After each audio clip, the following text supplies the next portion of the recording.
You into movies? No, I don't watch movies at all. The last good movie that came out was? I watched it when I was 19 or 18. I stopped watching movies. Why? Specifically because I didn't want to behave the way that they conditioned me to behave. Oh, Literally, like I said they that do. to myself. They do. I was like, okay, I don't want to date women in the way that you guys are Fucking conditioned. Nkululeko, man. Shit like that. Nkululeko and his warped Yeah, being well, out of the loop shit. I decided. You guys are on the same wavelength of nonsense. What do Yeah. you do? Who? I will never watch. And you, Khumuto goes. you love movies. Khumuto goes indie to fight what you're fighting. Yeah. He goes indie for that. He still listens to all the I don't listen underground to hip hop the to just best stay hip-hop. alive. Yeah. I sent you a dope Rome Streets. That was just your stuff, man. But it feels. It doesn't feel. You know what it feels like. It feels good. That's what it feels like. It feels like somebody that knows what he's doing. And the new Doesn't kids feel 90s. and the new kids and the hip hop they're listening to There are new kids and new hip hop that's also nice. There's a kid called Yeah. Overcast actually. that no one knows. That no one knows. No Yeah, one's but ever some heard of the of. best, some of the best musicians are musicians that no one knows.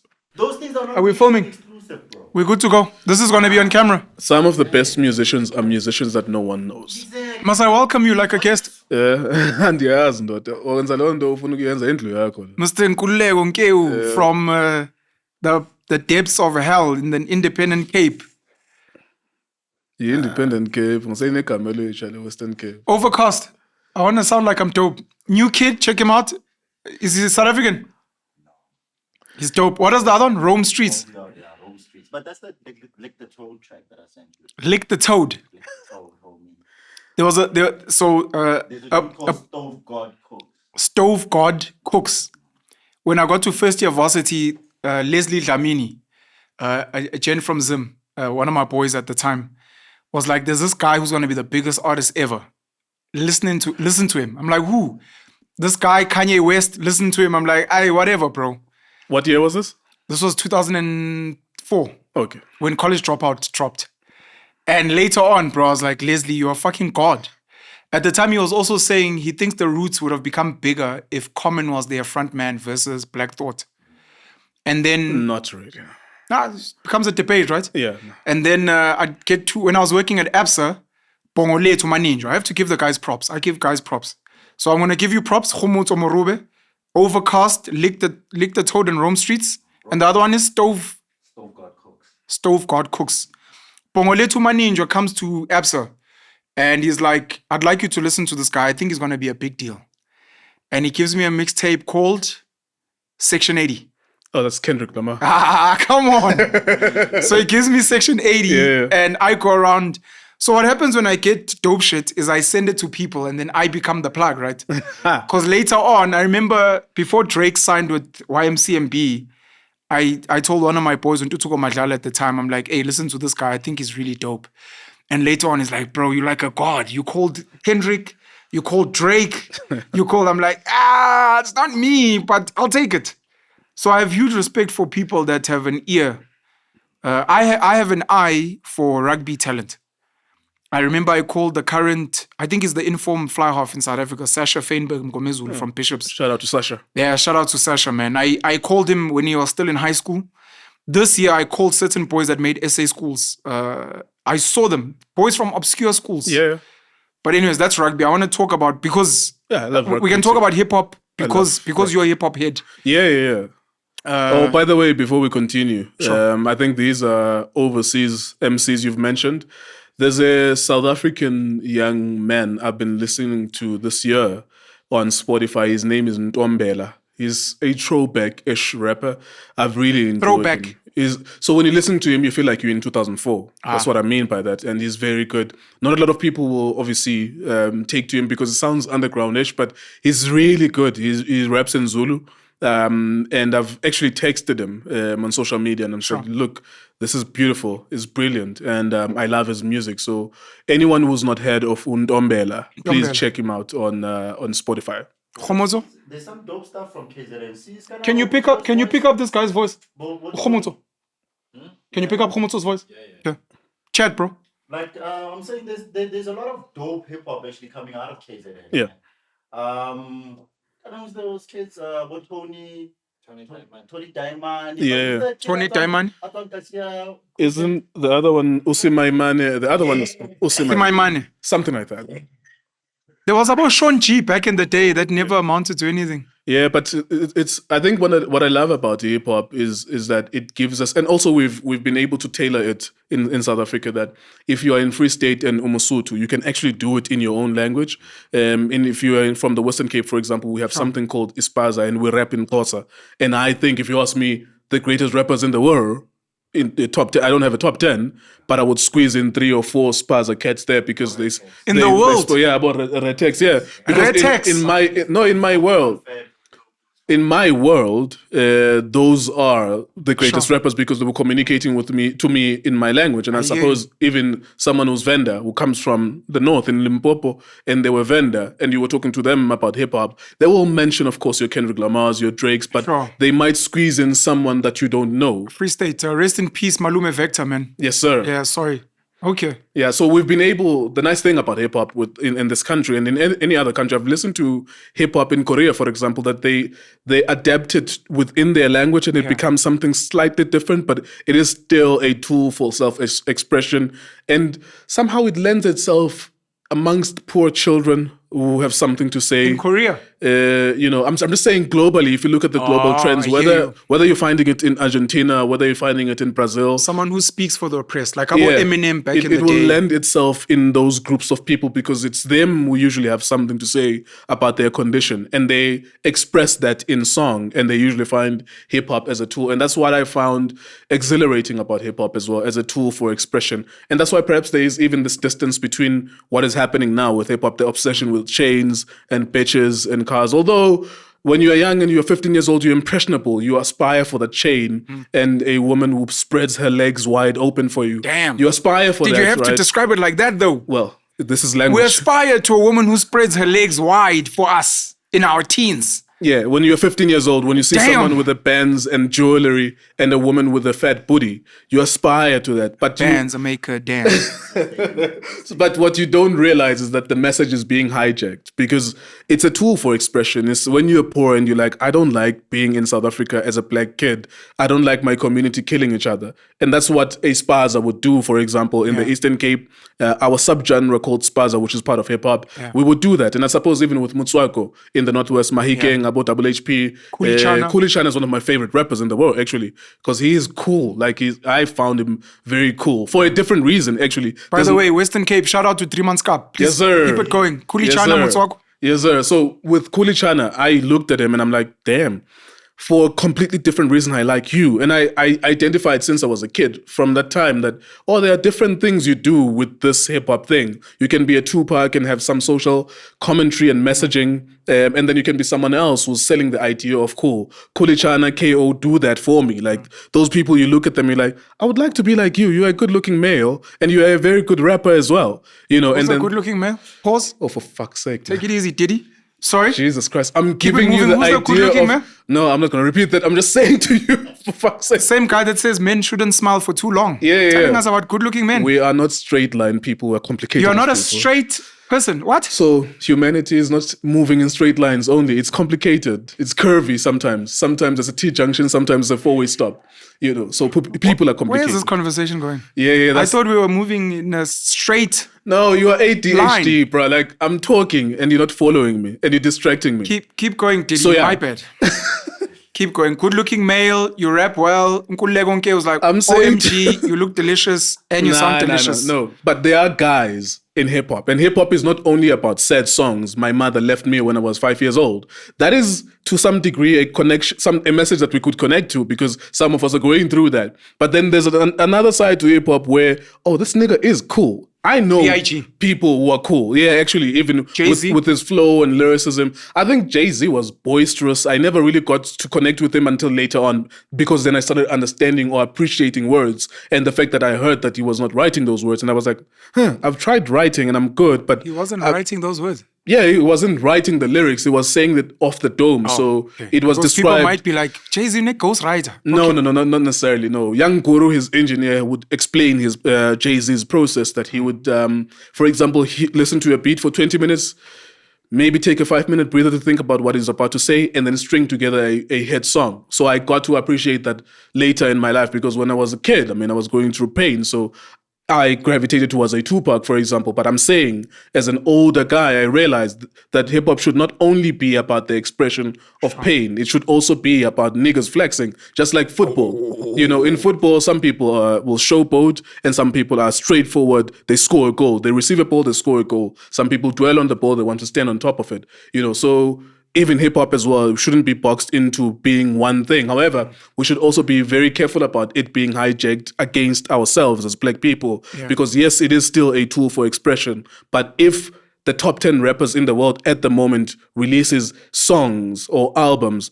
the only message you should be hearing there shouldn't be about girls and gold and cars. Sure. There should be a variety in the messaging. And that's why I fell in love with the guy, Undombela, the one I was mentioning. I was like, yes, this guy is very good. It feels like I'm in 2004, actually, with his messaging. Yeah. But I have to listen to someone else as well. I like drill music, for example. I don't even know those guys, their names. Who's that light-skinned British boy? Central C. Central C. Yeah. Okay. So I'm plugged in, Baba. Yeet. Yeah, all those things. The kids must know I'm involved. It's a tool for expression for people all over the world. I mean, I've heard people criticizing drill because the sound sounds kind of like the same in most of the songs, but I listen to them being slick with words and on beat, their flow, their cadence, and I'm like, okay, this thing lends itself in London, in England, with people who are going through an identity crisis because they're speaking English, but they're brown.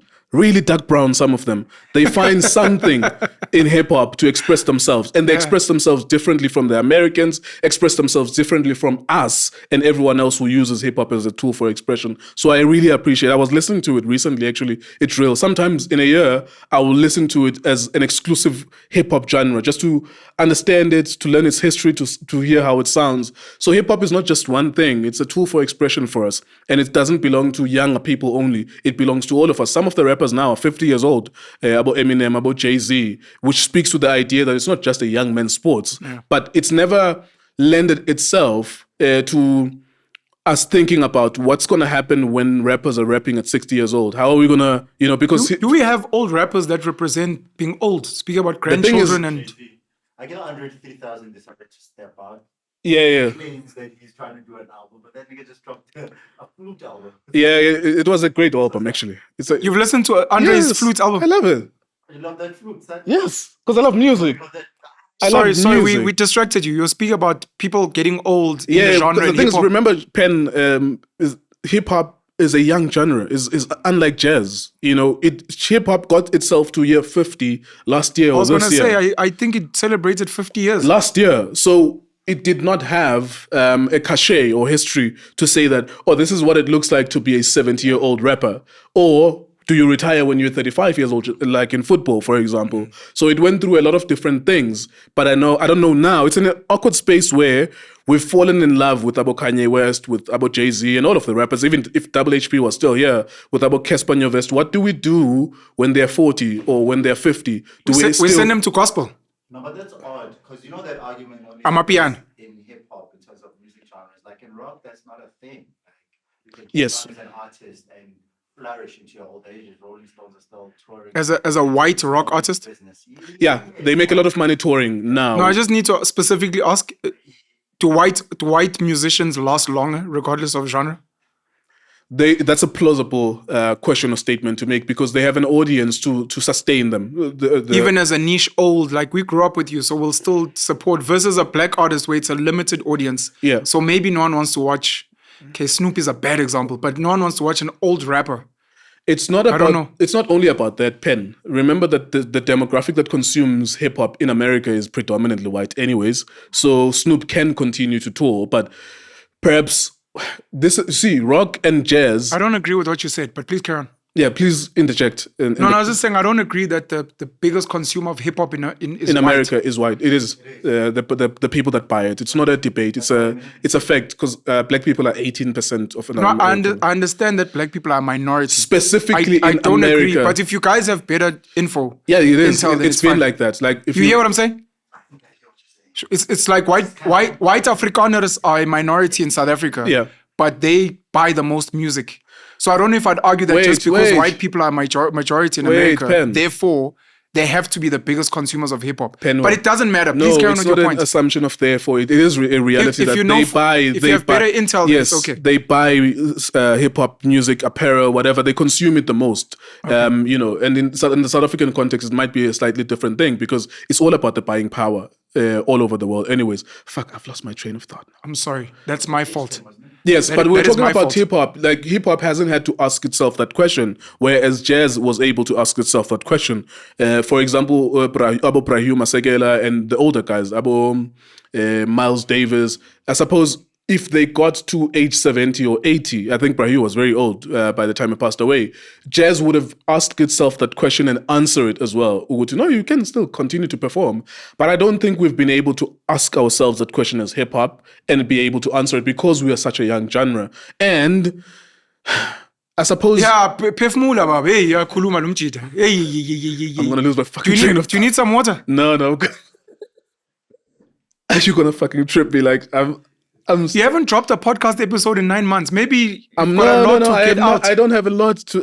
I think we say... You don't have a lot to say. No, I think we say too much. It's part of the reason why I don't drop any podcast episode. I think we say too much. I'll try and anyways. keep quiet. I'm sorry. No. We're having a conversation. I prefer it being like this where we're talking about it because most of the things that we talk about, Pen, to be serious, are things that I never talk about with anyone because I don't have time for that. I think them sometimes, maybe sporadically for 5 minutes, and then that's why I don't have fully formed ideas about large topics. But now that I have an excuse to speak about some of these topics with someone, I think it's a great excuse for us to use that opportunity. But I think hip hop has not been able to answer that question because it's still a young genre. So it is possible that in the next 20, 30 years, we'll still see Eminem performing some of his songs if he's still alive, right?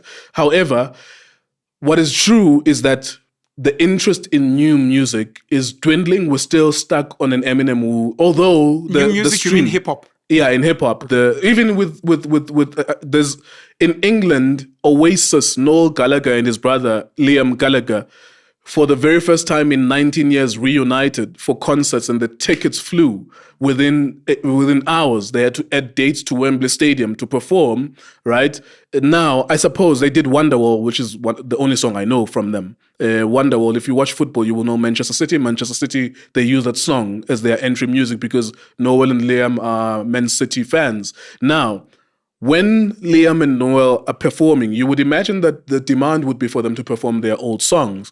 And when you look at the trends as well on Spotify and other streaming platforms, the demand is on previously recorded songs as opposed to new music. So if you want a Casper Nyovest, for example, to perform in the year 2035, 10 years from now, you might expect him to perform with Doc Shebeleza. And if AKA was here, you would want him to perform some of his big songs. Victory Lap. Yeah, Bonabofela and Jealousy. Versace, stuff like that. Yeah. His older song as well. So I think it's an interesting space that hip-hop is finding itself in. Are you done? I don't know. Please have a sip of water. This is a safe space. We've got a bit of recording film. We've got film, right? We're not running out. This is a good thing. I think you've been wanting to speak. No, I don't want to talk. I think we talk too much. Genuinely speaking. I genuinely think this is not about the world. Fuck the world. It's about me and you. Okay. I don't think you speak enough. No, not. So when I was recording... your last Nkululeko on Culture episode was 9 months ago. Yes. So when I was recording Nkululeko on Culture, remember I've always had Diski TV as the main outlet. Sure. It's like I'm playing... During football season, Diski TV, off-season... Not necessarily because football season is relentless. It's 10 months. There's no football only in 2 months a year. Sure. In June and July. So if you've ever played Grand Theft Auto, any version of Grand Theft Auto, there are missions, which are the main missions on your PlayStation game. You become the main guy, you do those missions. Once you're done with it, you get bored and you're like, okay, let me do some side quests. In my mind, talking to people was like a side quest because I already have Diski TV. It's successful. It's making money. We're employing new people, stuff like that. I was like, okay. Shout out to you guys, by the way. Thank you. It might be an interesting thing to pursue other avenues of conversation because we only talk football really on Diski TV. So, but then after doing it for a year or two, I'm like, okay, I talk too much. I think I'm done talking because even in my real life, football. Not necessarily because football has to be bread. You have to make that bread. Though that's my main mission. So I'm not gonna not do Diski TV until we sell. Do you think you've explored your views on hip hop and the world enough? Be honest. Not necessarily, but there's a limitation when you're interviewing people. You have to ask them the questions, right? So you don't get to speak enough. Yeah, but I still think that that's overrated too. I speak but people to would like myself, to hear you. Not necessarily. No one wants. Who the fuck cares about you speaking to yourself? We want to hear you. To myself, I think I For example, Ntombela. Now kids are going to be like, oh snap. Shout out to Ntombela. But if you like, we talk too much, but no one knows Ntombela or Stove God cooks. Pen. Yo. Boom. Overcast. Rome streets. Come on, man. Who's that? Smaimani. Smaimani. Usimaimani. Smamani. It's Usmamane. Yeah, it's USI. Where's Lucas Raps? Sorry. All right. So yeah. Okay. Let me try and jump in. Were you saying anything? I said sip on some water. You were saying you talk too much, and I was like, I don't think so. I think, well, of course, we have different levels of skill with this and tolerance for this. I think I talk too much. I've never spoken in my life as much as I've spoken in the last 4 years since having Itiski TV and Nkululeko Nkewu, and I'm happy not to speak. I'm actually happy just talking to myself. It's not about you, though. If it's not about me, who is it about? I'm not asking the people that will benefit from whatever you have to say. I know. I think niggas are ignorant. I think that's going to be on the thumbnail. I think niggas are ignorant. No, man. Jesus Christ. Nkululeko Nkewu says niggas are ignorant. Yeah, the Pazamisa Penuel, I'm going to... Don't bang on the vibe. Yeah, you're Pazamisa, man. Like, I'm just talking shit. You said you talk too much.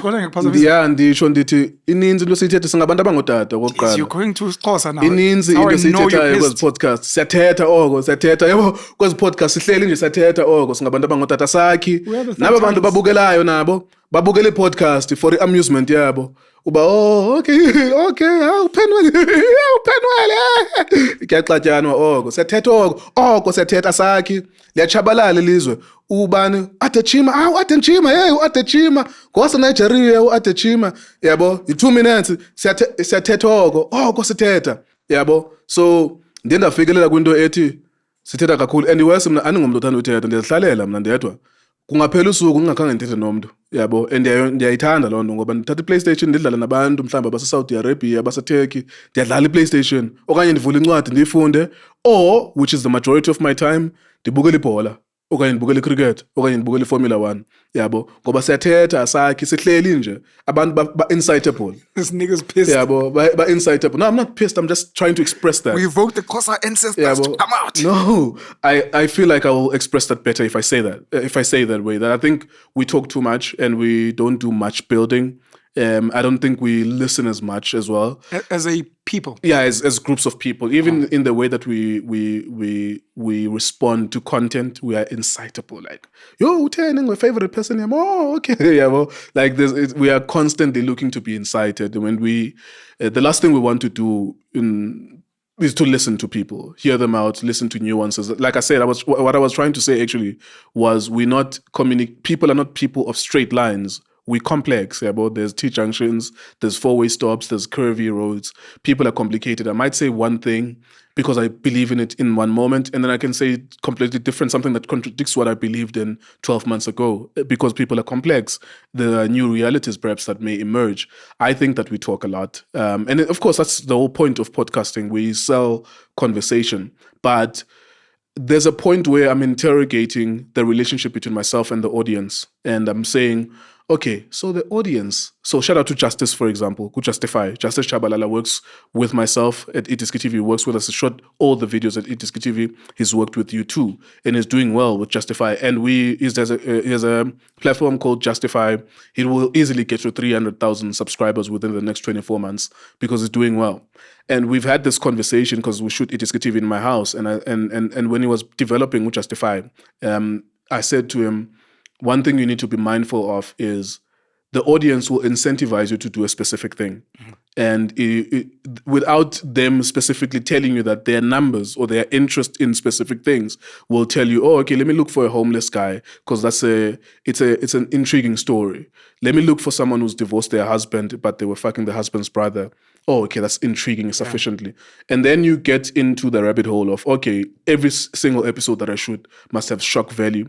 You have to interrogate that. You have, oh, okay, these niggas are telling me what to do and I'm doing that. Yeah.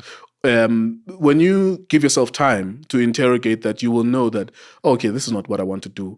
I'm very fortunate. I'm in a privileged position to say that I don't want to do that because I have another vehicle that pays my bills, and hopefully we can sell it one day, and then I retire. Not retire, but I don't shoot any video ever again in my life. So I think that's what's happening. When I'm saying we talk too much, okay, maybe that's not the right way to put it, but I'm saying that we have to interrogate our relationship with content, with the people that consume the content, because why is it that you cannot pick up a random woman from the street, ask them, you're 89 years old, who are you? Where do you come from? Who was your mother? Who was your father?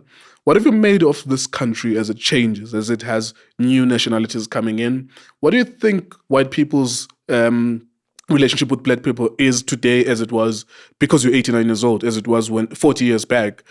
Why is it that we cannot be able to sell those kind of conversations to the audience, and they will disincentivize us from doing that because they will not watch that? And we constantly have to be talking about things that are shocking to them. In a way, we are to blame as the content creators, obviously, but we respond to those incentives because we have bills to pay. So, but I do concede that I'm in a privileged position because I can say that and I can decide not to shoot because I have another vehicle that's working for me. So I think in those words, I just want to say that we do a lot of talking and not enough building, and there's always something Not around enough building in the talking. Absolutely, in the talking. Plus, there's a degree of pointlessness. I may be wrong at this. Every time I communicate, actually, I always think that I could be wrong. There's a degree of pointlessness in some of the things that we do. So we could bring a story. So I could bring a Bonga Sithole, for example, and it gets 1 million views, right? Responsibility but where does my responsibility to help him start and end? Was I just looking for those 1 million views? Part of it, of course, the answer is yes. Yes. Did I help him along the way? And the answer is yes. Yes. Right? But so I'm going to have to then go and get a prostitute. So you have to interrogate everything you do. Okay, the prostitute gets 300,000 views. Okay, that's incentive. That's validating. I already knew that I could do something like that and be somewhat known by people, But okay, at some point, what am I gonna do? I'm gonna get other prostitutes on the platform. At what point does it flip over to I'm selling prostitution on the platform or I'm educating about prostitution? Who gives a fuck, actually? You see, all of those things are true, those questions. Yeah, but am I playing with prostitution because I want numbers? Or am I promoting prostitution, generally speaking? Or am I educating on prostitution? This is true for even people who do crime stories. At what point do you... The Agenda Network, Skim GP, Against the Wall podcast. Stuff like that. Yeah, and I love Skim GPs. Those guys, Solimanka, they've been very supportive of me. We've had a great relationship together. But I'm just saying, as content creators... Shout out to Soli, man. I met him last year, the year before. He's a great dude. Sure. Solimanka, I love him. And so we have to interrogate some of those things. But also even to the audience, I'm very critical of the audience. I even do this even with Diski TV. So for example, you will find that they don't necessarily care, that's why I deliberately said I love music when I spoke about the flute with Unreal 3000. I love music more than I love a specific rap artist. Music is more important to me than my favorite rap artist, which I don't even know who is that. But most people... Matt Villain? MF Doom, perhaps. MF Doom? MF Doom. Oh yeah, Matt Villain is MF Doom. Don't get distracted. Yes. Yeah, Matt Don't Villain, get distracted. Yeah. You fucking... I'm sorry. Yeah. So Matt Villain is No. You say about the flute and that music is more important than your favorite rapper. I'll come back to this for fuck's Don't sake. fucking come back. You are further distracting me. Where the fuck were we? We can stop right there. Okay. I don't know where the fuck were we though. I'm sorry for the language I'm using as well. Who are you apologizing That's to? how I'm expressing myself. Who are you apologizing to? Well, you see, we're talking about the audience and this is the point. And that's why I'm saying I'm sorry, because the audience doesn't realize that they have the power to shape content to tailor their specification. And they forget that they come from SABC 1 and they come from whatever, Moja Reality Lab. TV. Yeah, they come from Moja Lab, which is, I think, what they expect from us is something similar to what they're used to. because television doesn't bombard swear words on their faces. They had to accept that this is a different platform, and it's a new generation of content creation. They've never seen these kind of conversations before, and they're seeing them, and I don't think that the audience is able to get out of that, and that's why sometimes they swear, you swear too much, Penuel, Nkululeko, why you use the F word? But I said I used 8,000 words in this conversation. I just said one swear word. Why is it that that's a takeaway? So the audience can be lousy too, as well. So I think for me, I felt, anyways, just to go back to the original thing. For me, I felt like, you know what? I'm straight. Like, I think I've listened to some of these people. There's it's just going to be a continuity of getting shocking interviews, getting those views. I can already see in 5 years' time where this is going to go. And clearly I can see that I'm not going to be satisfied anyway. I had 4 points. I'm going to add 5. Sure. The 5th one being Joe Rogan and the guiding star. Khumotso, something about MF Doom and Matt Villain and the crew? No, I don't want to say anything about that. Why not? He's taking a break. He was his mess just to cover the raw flesh. A rather ugly brother with a flow that's gorgeous. Proper beats. Boom, boom, That's MF boom, Doom. boom, Actually. boom. I love MF Doom. My 4 points are J. Cole, Andre 3000, Sizwe Mpofu Walsh, Shout out to Caesar. and hip hop as an institution. Which one's the easiest? Andre 3000. For people that haven't seen it yet, there's a documentary by Vox something. Let me try and find it quickly so I can give a proper Vox is plug. still doing YouTube videos? I don't know if it's Vox, man. I'll tell you what this thing. The one you sent us. Yeah. Yeah.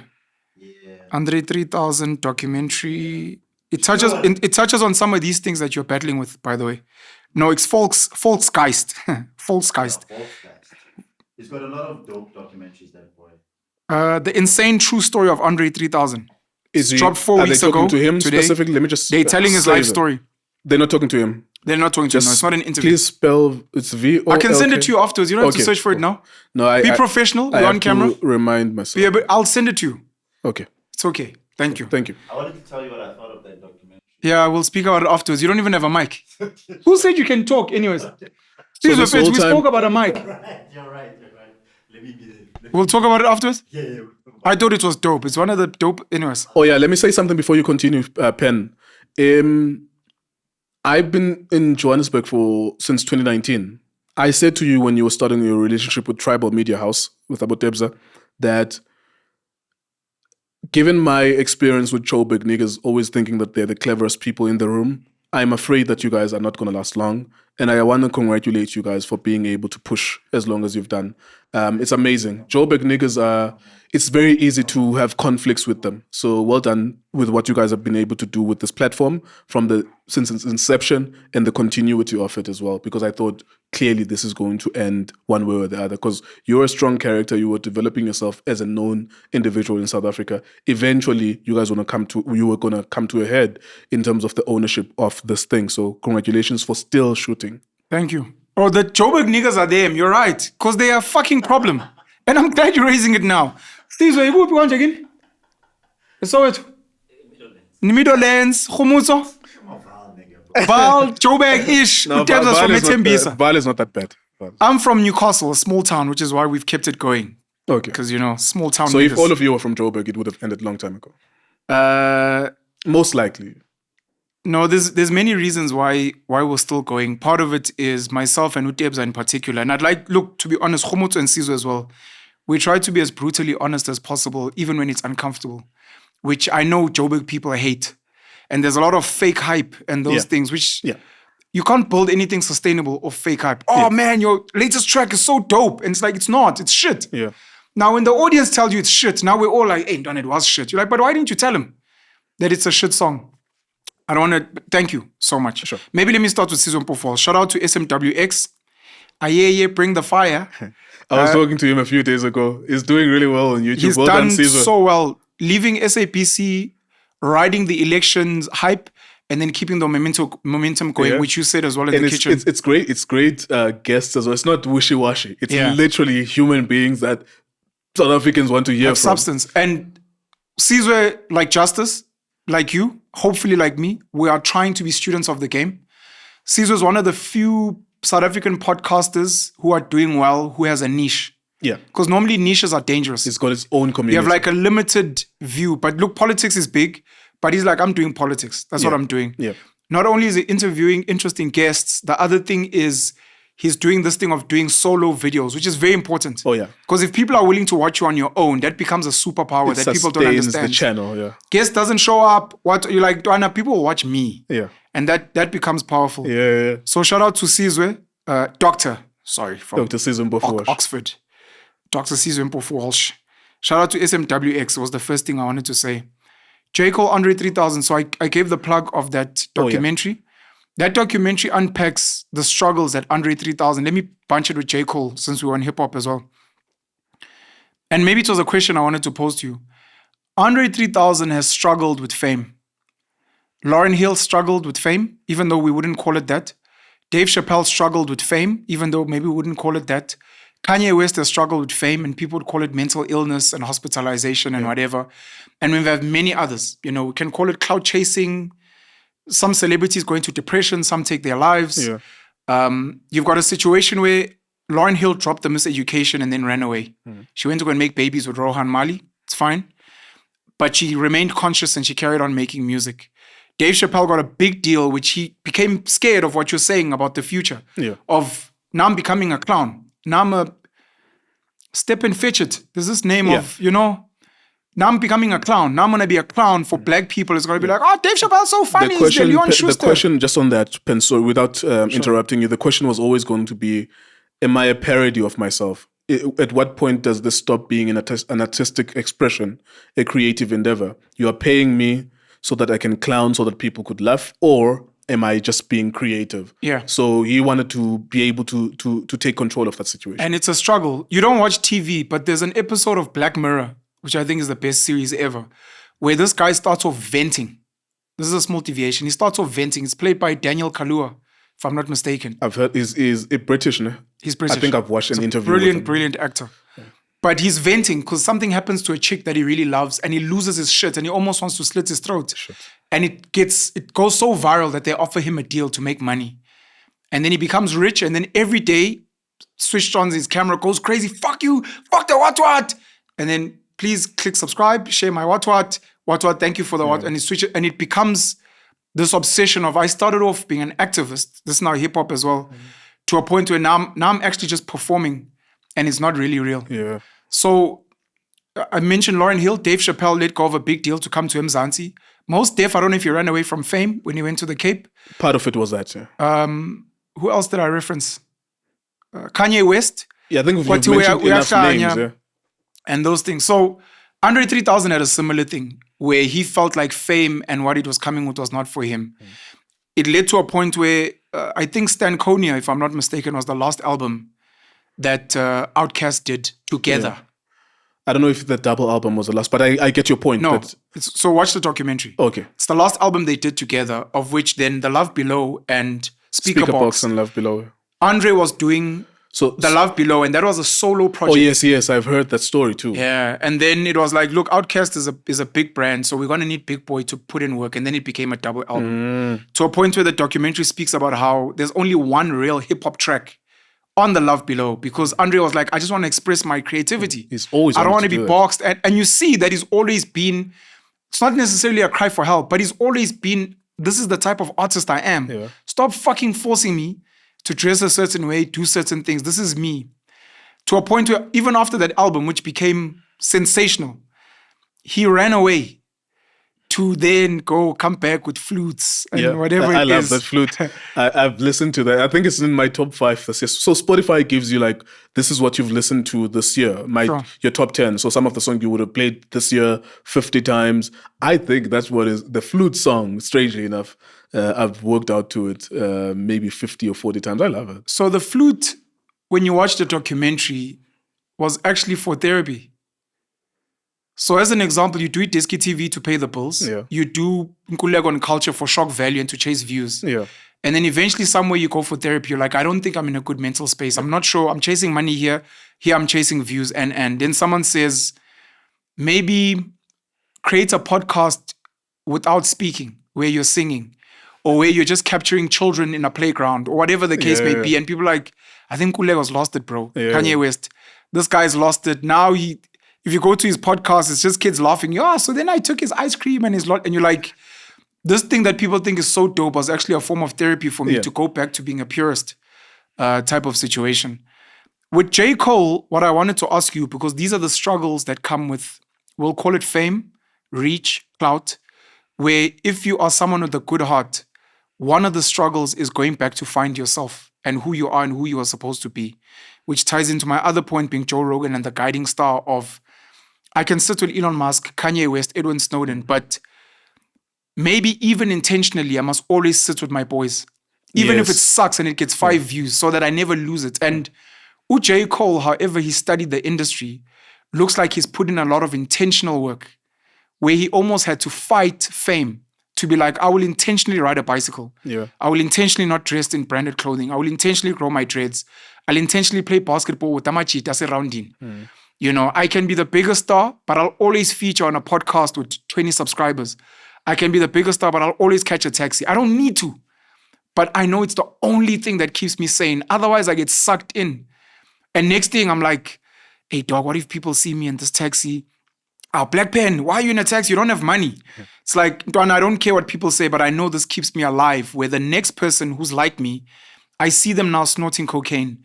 I see them being too cool. Even their car is embarrassing. Where I was in a taxi, the conversations they're having is like, bro, can we talk about...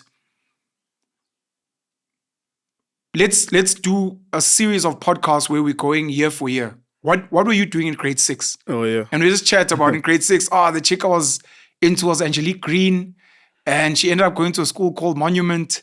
And I remember I made first team rugby at that, and you're like, because we're going back to the essence so that we don't lose ourselves. And I guess J. Cole, I think, has done it really well, and I think I should pay more attention to him. Might also be the reason why he doesn't feature people, because he doesn't want anyone. And again, it could be like, I just don't want anyone saying you're hot because this guy produced and it featured. I think it's even going against the grain, because you know that when the A&Rs and the record labels, every time it's a formula. Every time someone does an album, they will say, okay, you need hot features. The hottest artist right now is Taylor Swift. Ice Spice, Taylor Swift, Central C, stuff like that. So it's going against Red something. Yeah, Sexy Red, Sexy that Red. young lady. Yeah. So plugged into the culture, man. I'm so proud of myself. Damn. Yeah, I get you. I think the most important thing, Ben, is to not be swallowed by what you do. I think the examples that you've just mentioned now are examples of people. It's admirable to be able to see those people because they are a tiny minority. Everyone is sucked in by the fame. All of a sudden, they do drugs. All of a sudden, they treat people differently. I've always been very suspicious of that shit. Now you're a judge on Idols. Yeah. Now you're doing Strictly Come Dancing. Now you're the face of what. It's what I appreciated as well with Eminem and Lil Wayne in particular. Because they kept it to the music. It's tough. They happen to be super successful in the music, so they almost don't need the endorsement deals.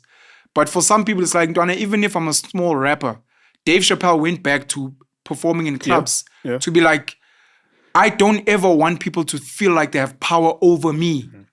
I'll talk shit. If I have an audience of 100, it's great. Netflix gives me $60 million, great. But even if they take it, fuck it. I'll go back to the clubs and I'll be fine. Yeah, and it's admirable that he's been able to do that, because it's easy to be swallowed by this thing, the popularity, being known by people. And I watch people and how they respond to that. In fact, what's an interesting experiment is to see what's going to happen to Justice Chabalala. I love him so much. And we shot the first video with Justice in 2019 when I got here. For Diski TV? Yes, in 2019. So almost all of those videos have been shot by him. Over 1,700 videos. It's great productivity. Shout out to Tino Media, by the way, because I know he was overworking at some point. With us at the Hustlers Corner, it's Boo, Virtual Mkuku. He was shooting for you guys. He was doing some corporate work. Yeah, he still does that. He's got a team. He's renting a studio and he's employing people now. And shout out to Justice, man. The interesting I'm thing, with him tomorrow, by the way. Oh, nice. Yeah. I didn't know that. The interesting thing is to see how this changes him, because we all go through it. You would have gone through something similar yourself as well. We all go through looking at, how does this thing change me? It certainly definitely changed some of my behaviors. You feel on top of the world. You slightly egotist. But what has helped me is that I'm not on any substances. So I was able to have this conversation with myself to say, look, what could be an indicator that you are no longer sucked into this thing? Oh, okay, don't shoot. Nothing's gonna happen. Yeah. Even if I had money, I wouldn't even shoot Itiski. I don't even want to be in front of the camera, actually, to be genuinely honest with you. Just to prove to myself that this is artistic expression to me. I want to express myself artistically. I want to write movies. I want to shoot movies. I want to record music, but not for the sake of it being consumed by people. If they consume it, so be it. So it is admirable to see musicians rejecting it, taking a concerted effort to reject the star that comes with what they do, while still being good at what they do, whilst also being paid 30 million, 60 million. It is not something that everyone can do to reject it. Almost no one can do it. You must be an extreme It's only outlier. a small percentage, maybe 1% of musicians or people who do what we do would decide, nah. Lauryn Hill dropped the Miseducation and won however many Grammys. Yeah. Andre drops the Love Below. Dave Chappelle gets a big deal. And these people are like, I'm good. no secret. And you're like, no ways. No ways. Yeah, I would do it with the money. I would take the money because I only need 20 million to live for the rest of my life. Between 10 and 20 to live for the rest of my life. 20 is a lot. Yeah, it's a lot of money. But I think it's 10 million is not bad. Between 10 and 20. And then I could just go and live on a farm. And I would never need to shoot a video. Never stand in front of a camera. Imagine, I'm 34 years old, bro. One day I'm going to be 45. What am I going to do? Am I going to be on a podcast still seeking the same attention I was seeking when I was 29? No. So you have to interrogate this thing. What? Is Brenda Fassie supposed to be wearing mini skirts at age 50? Forever. And Madonna's still... Yeah, boy, chasing. Madonna, just look at her. Like, nah, bro. At what People point? have seen her. Hip-hop is an institution, and I want to ask about Nota. You done with your point? Yes, I'm done. So I had Nota here recently, and your name came up. You're going to see the episode. I'm not going to watch it. No, it's okay. Yeah, It's okay. I don't. You don't have to watch. Yeah, let me just explain something very quickly. reference. Wait. Let me just. I'm actually calm. I don't. No, What? bethi khuleka. Wait. Inkululeko ikhona sibonga uNelson Mandela utata. Uyandiphazamisa yazi. So njengoba senze content andizifundi comments. Andibukele. You remember you and I were on the morning live on ETV, Yeah. and I told those guys, don't play what Jabu Pule said about me because I didn't see it. I don't have to see it. It's an empowering position to know that whatever has been said about you, you didn't see it. You know what I'm saying? Whatever is being said about what you do, I have not seen comments on Itiski TV or on my Facebook page or on Itiski TV's Facebook because I don't care about that. I do the content, you consume it.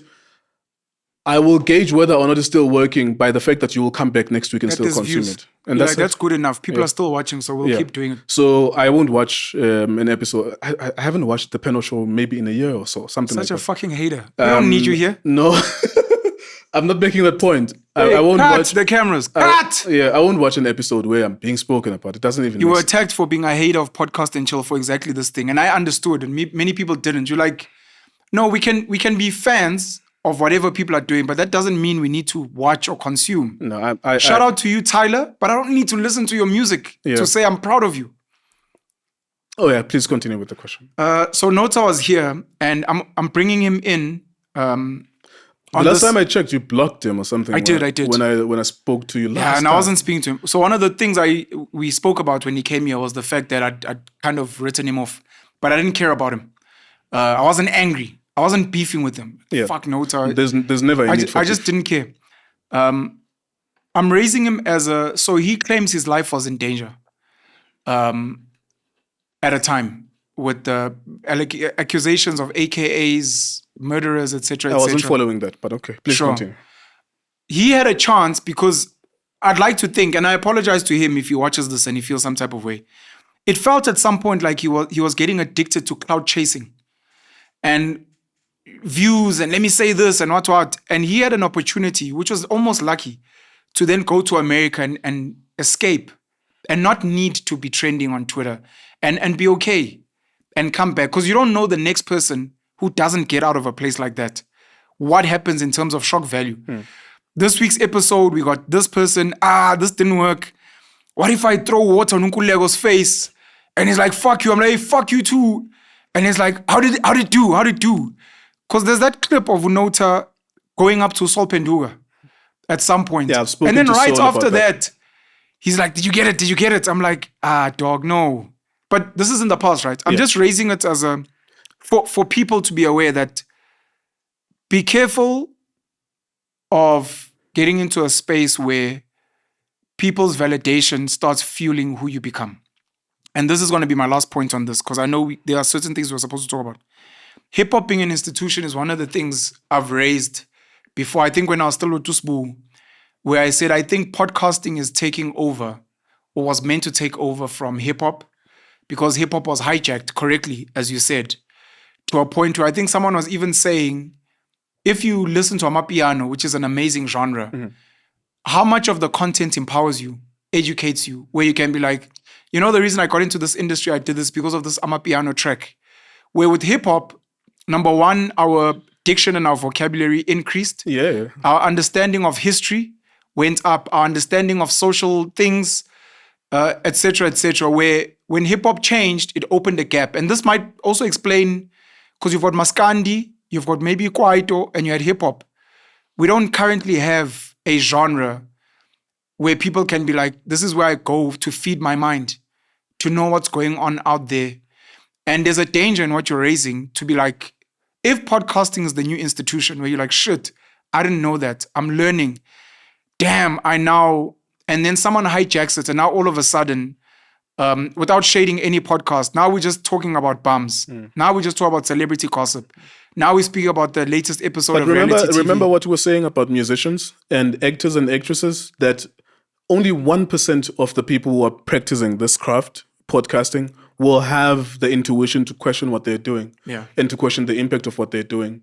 You have to be in tune within yourself to be able to question that, even in spite of the fact that it's rewarding financially or people are knowing you in real life. There must be something about you that says, you know what, there's a bag of money here, it's 50 million rands, I'm walking away from it because I don't want this to be about this. So I get what you're saying, the parallels between, because hip-hop is actually, I agree with you, it's actually the only genre that was, I would not say the only genre, but the expectation on hip-hop is so much that it becomes a burden to hip-hop because of what it did for us initially.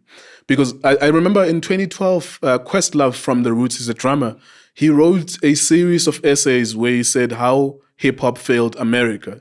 And then he would go through the history of hip-hop and what were the expectations of hip-hop. It's written, or it's also available in visual? He wrote it. I read it. He wrote it. I don't think it's visual. Okay. He wrote it in 2012. That was before smartphones, or slightly before smartphones. So I would read it, how hip-hop failed America. And it's very long. I remember just reading it and being into it. But I suppose even the title in itself is somewhat self-explanatory, but it's very deep, and people can go there and read it if they're interested. But you can only ask that question, Pen, if you have an expectation from a genre, because it has set that expectation by itself or for itself. So there's, to some degree, a level of unfairness in terms of the expectation for hip-hop. Now we'll take it back to podcasting. What do people want from podcasting? Do they want entertainment? Do they want information? Let alone the fact that the practitioner of the podcast, someone who does relationships and someone who does music, it's up to them to decide or interrogate the relationship that they have with their audience. So, for example, if you think about the mukbangs, I don't know if I'm pronouncing it right. So there's this genre of people eating food whilst they're being filmed. It's called mukbangs. Okay. It's very popular on YouTube. People literally, it's MUKBANG, mukbang, something like that, where people... So a 70 kg Penuel, who's 21 years old, is incentivized to constantly be in front of the camera, eating a lot of food. And when you see the progression over a 5-year period, you realize that Penuel is not only, is no longer 21, he's 25, and he's not 70 kgs anymore, he's 125 kgs. Yeah, I can see and it now. is on the verge of dying. And mukbangs, YouTube serves them to audiences because for some reason people are really obsessed with seeing other people eat. It's like watching porn. I don't get it though. But what satisfaction? I can understand with porn, eventually you ejaculate, which is, it's nice to ejaculate as a man. I can understand that. With our autonomy, when you ejaculate, when that moment happens, that's what you were seeking in the first place. And Maybe the ejaculation is that watching them eat makes you want to go eat. And that eating also is but a you form were of always ejaculation. going to eat. No, I don't know. I have no idea. I get it. I'm just speculating. But the point of conversation we are talking about, we're working it out. We don't know the answers. There's poverty porn, which people enjoy consuming because it makes them cry and feel some type of way.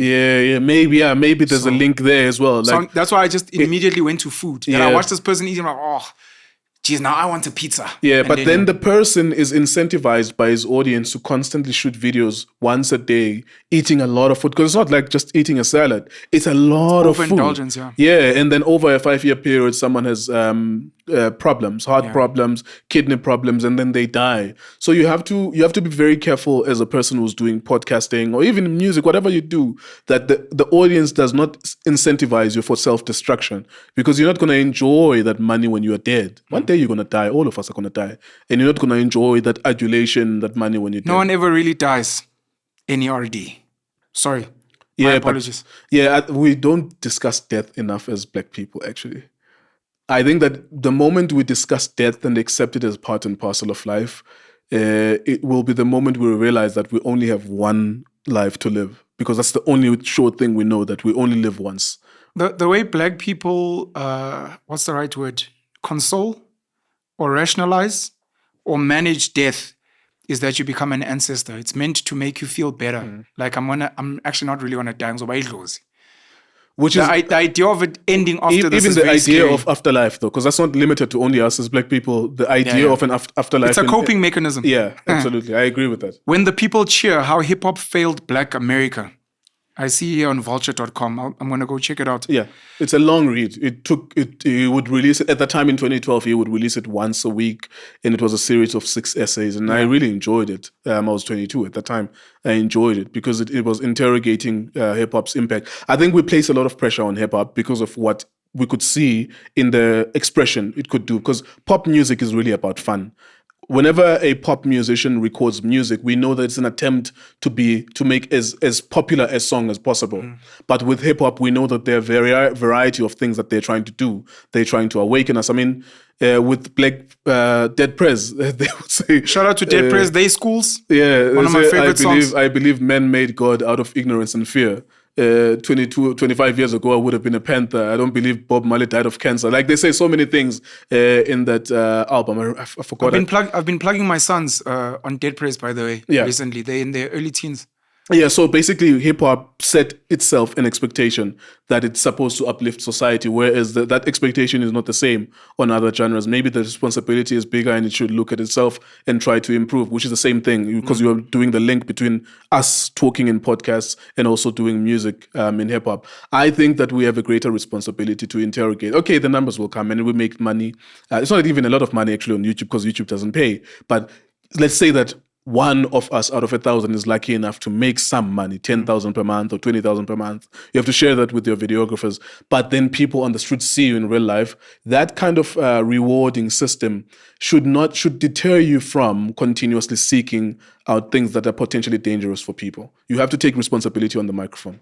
It's important to have a why. And whenever I'm confused and a bit lost, I always go back to Joe Rogan. As much as he's signed and re-signed a big deal with Spotify, I'd like to think he didn't start podcasting for that reason. Yeah. So I always have to interrogate why I started. Part of it being what I normally tell people when they ask. My plan is to colonize minds, influence people, unplug them from the matrix and plug them into Penuelism. Yeah. But that becomes a real thing where it's like, if I'm now buying into the system and the matrix, and I'm now helping to sell pharmaceutical products and alcohol and smoking products, and now I'm being liked by politicians and I'm being used as an influencer for a certain politician. Now I'm selling out. Not to the world and to my audience, to me. Just what I'm trying to do. And unfortunately, money is the devil, because it does make us start doing a lot of things, because it gets us resources.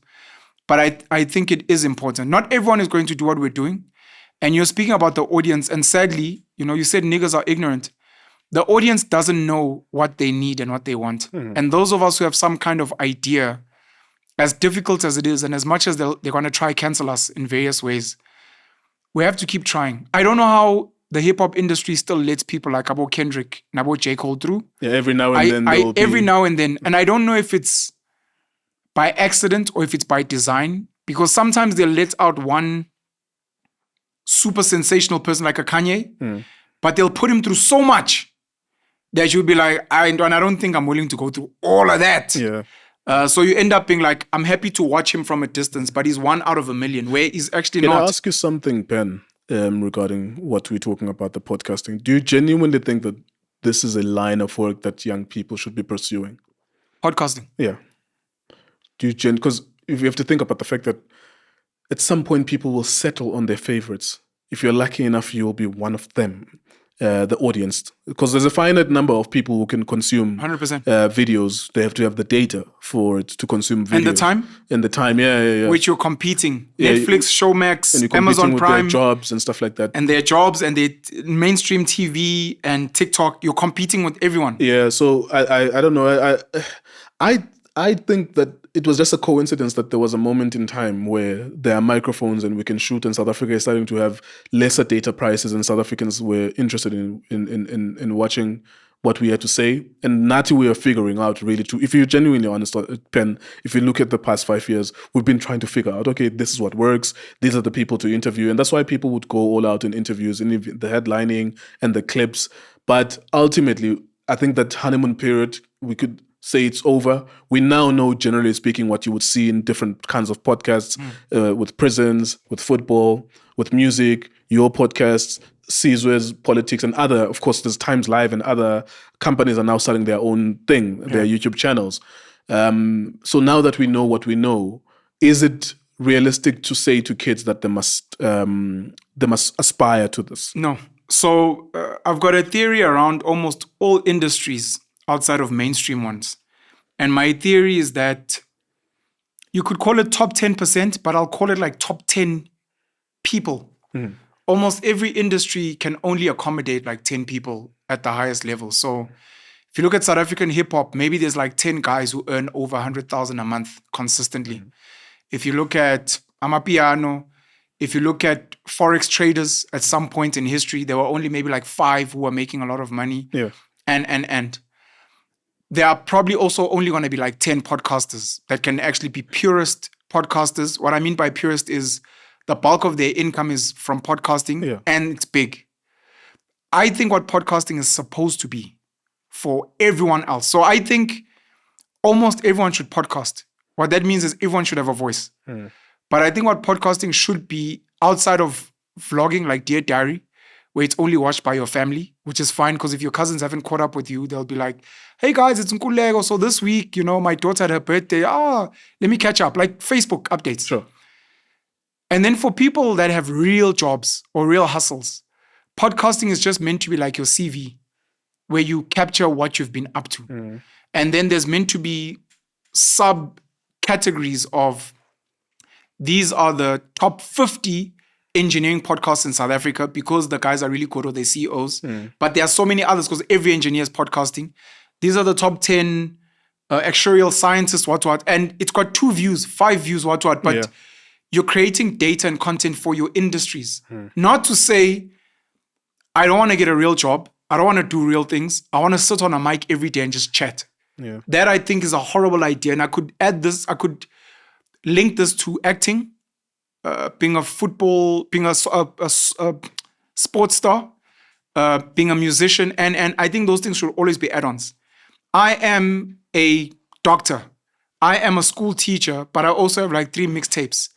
And once a year, about December, I have a few gigs and people are like, hey, but don't do it as this is what I'm going to focus on. Yeah, I think I would not encourage it for people. And I'd say, because I normally say this with almost any industry, sports is a good one.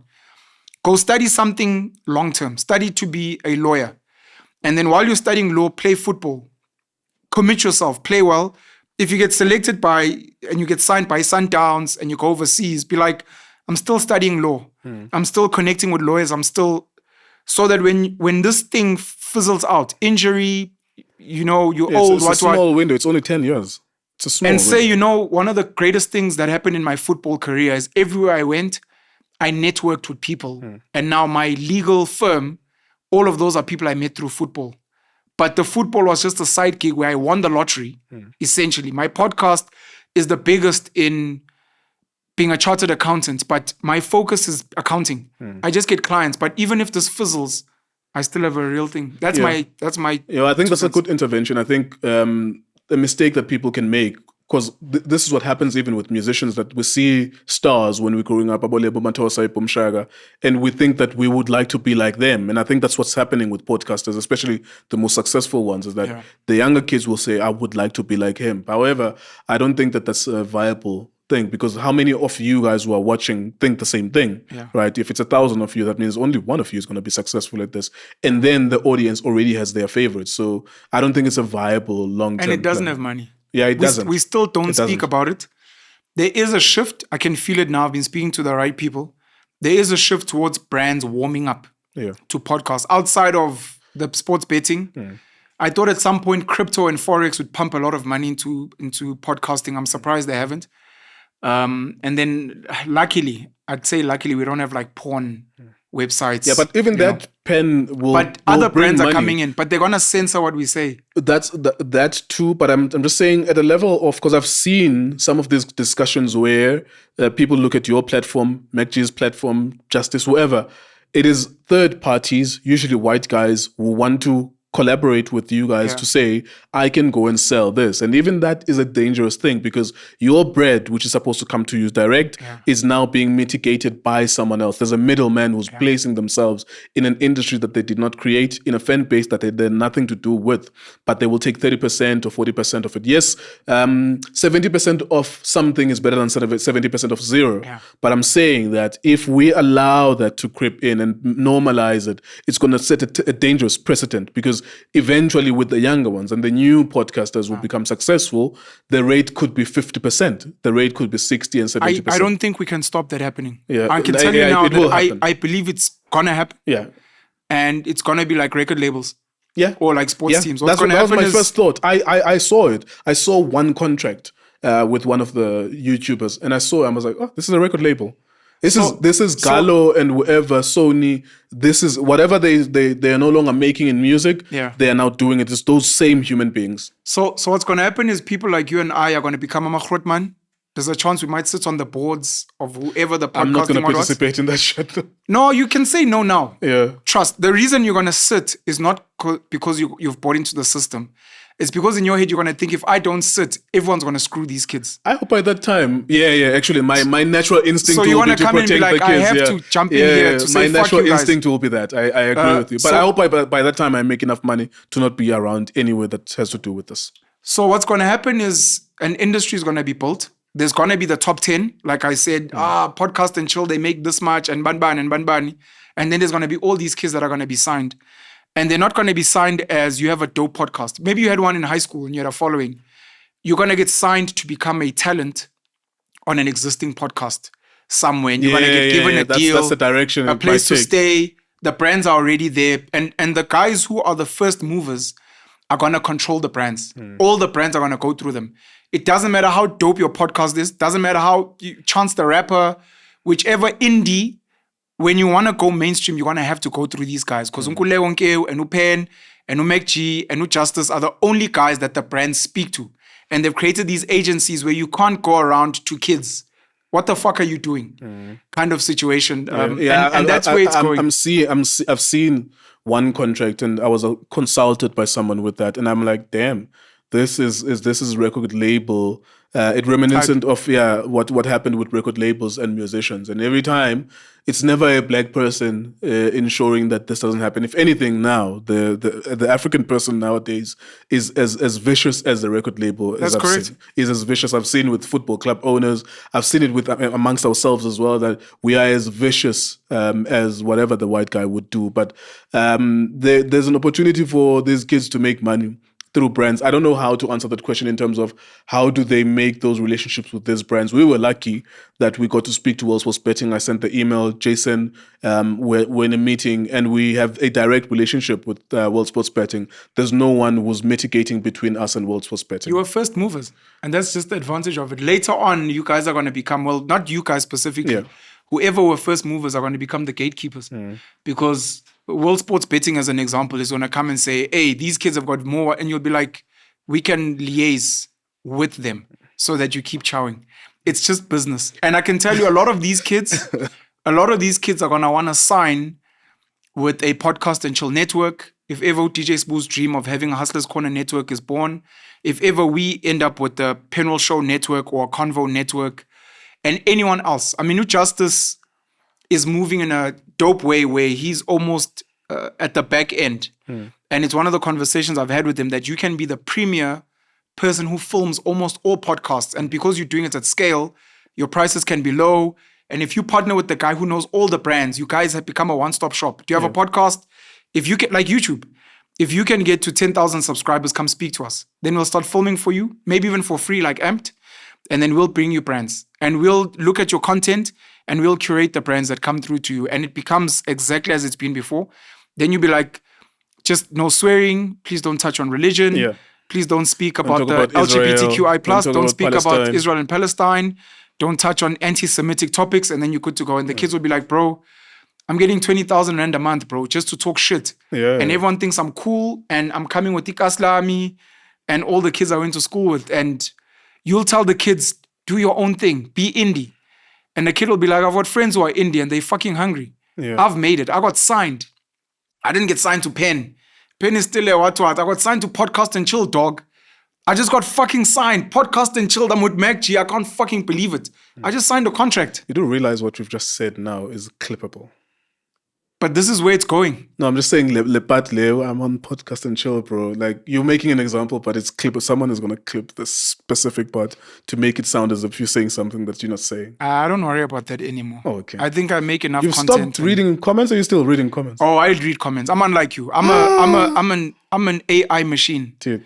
And I'm an AI machine, but at the same time, I don't mind fighting because, I mean, my whole thing is to be God. You don't mind So I fighting. can't be a God that doesn't listen to prayers. I listen to prayers and then I push back on the prayers where people are saying, no, but don't do that. And I'm like, no, I will. And then people kind of like fuck out. And I think that's what Kanye has struggled with, which Lauryn Hill ran away from, Andre ran away from. Kanye said, I'm going to fight them. And it takes him to a certain Jesus level where now you get crucified in real time instead of running away. And it's like, it's okay. I'll keep fighting and I'll do all the unpopular shit until I become so uncancelable. You don't need to fight. No, you don't need to fight. Yeah. Some of us enjoy it. Nah, there's time to be creative, man. Like I see the day as an opportunity to do creative shit. Some endeavors that I would like to do to satisfy myself. I don't have time to do anything that's going to distract me. Are we wrapping up or what? No, you send me topics and I don't know if you want to go through them. We can go through them. No, are they important to you? Not necessarily, but Think about it.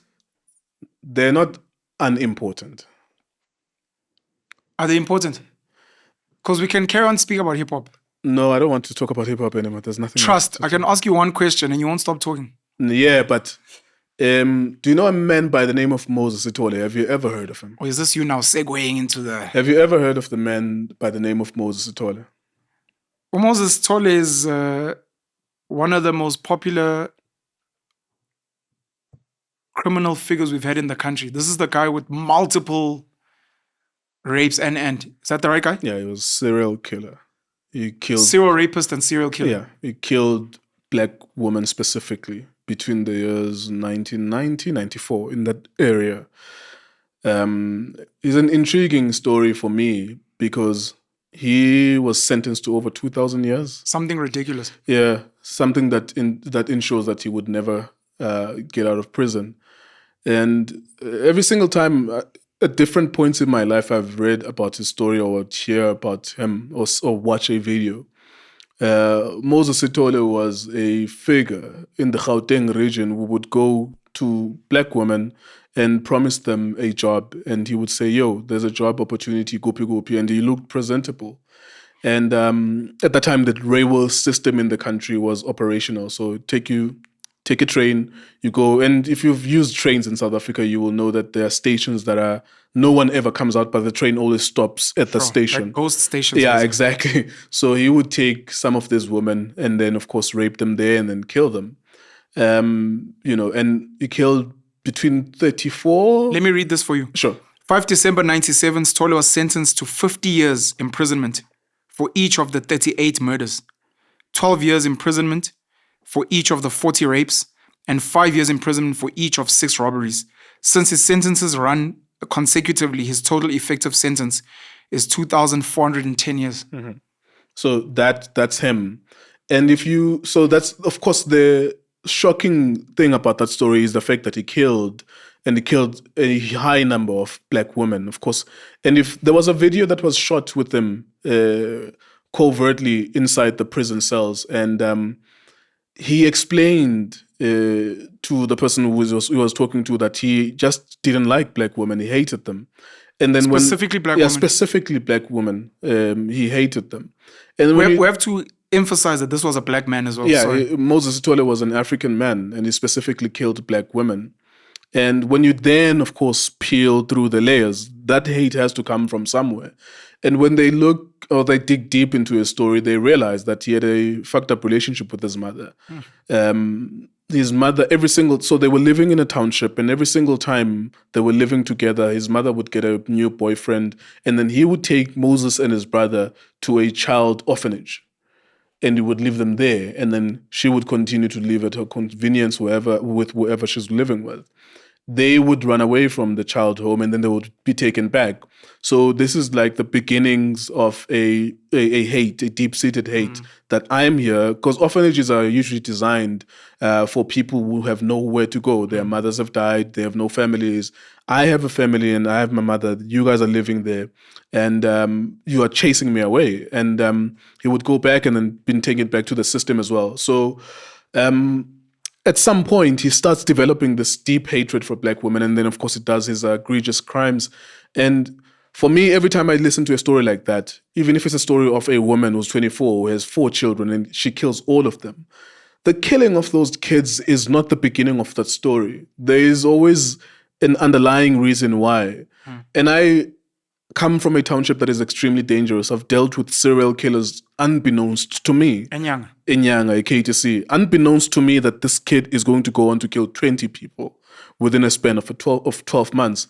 And what is common, and is common with myself as well, is that when you don't love kids as a community, those kids will beat the shit out of that community at the first point of convenience. Whenever they grow, as soon as they grow muscle, they will terrorize that community. And loving kids means being able to breastfeed them, being able to touch them, look at them, see them every day as a woman. Particularly, it seems as though it doesn't really matter that much if the father is not there. I'm not making that point actually, because the father has to be in the life of the child. But it seems as though when there's a specific neglect from a mother's touch. I can almost explain why. Sorry, just quickly Sure. on there. It's because it's normal for black men to not show that type of love.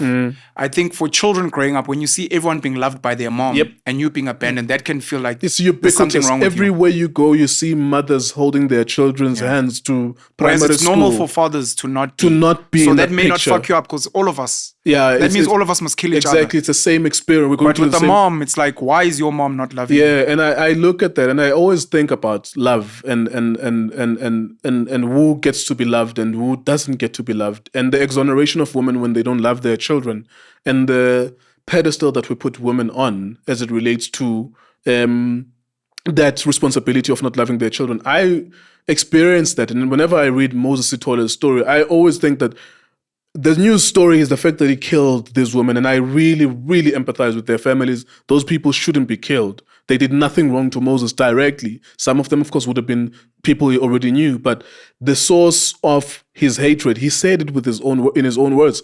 Unbeknownst to him, it was being recorded that the fact that he wasn't loved by his mother, actually, it meant that he doesn't care for black women. He hates them. But what was also confusing or puzzling was the fact that he never killed his mother, and he's had opportunities to do so. And I think he never killed his girlfriend or woman that he was living with as Isn't there well. a movie like this? Sorry, please carry on. I feel like there's a movie or a series where this guy absolutely hates his mom. I think it's white people. Hates it and goes around harming, or if it's one of an episode of Law and Order or something, he's being abused by his mother but he goes around terrorizing, raping, killing women. Surely there has to be something to that pen. Like, why is it that you don't go to the source of the problem? Like the very person that you have a problem with. Fear. Number one, it's fear. They have power over you. And look, there's a reason why Black South Africans take out their frustration on African foreigners versus white people. Yeah. And I agree with that. It's normally a power thing. Yeah. There's a reason why women will overbeat their kids versus facing the husband who's beating her.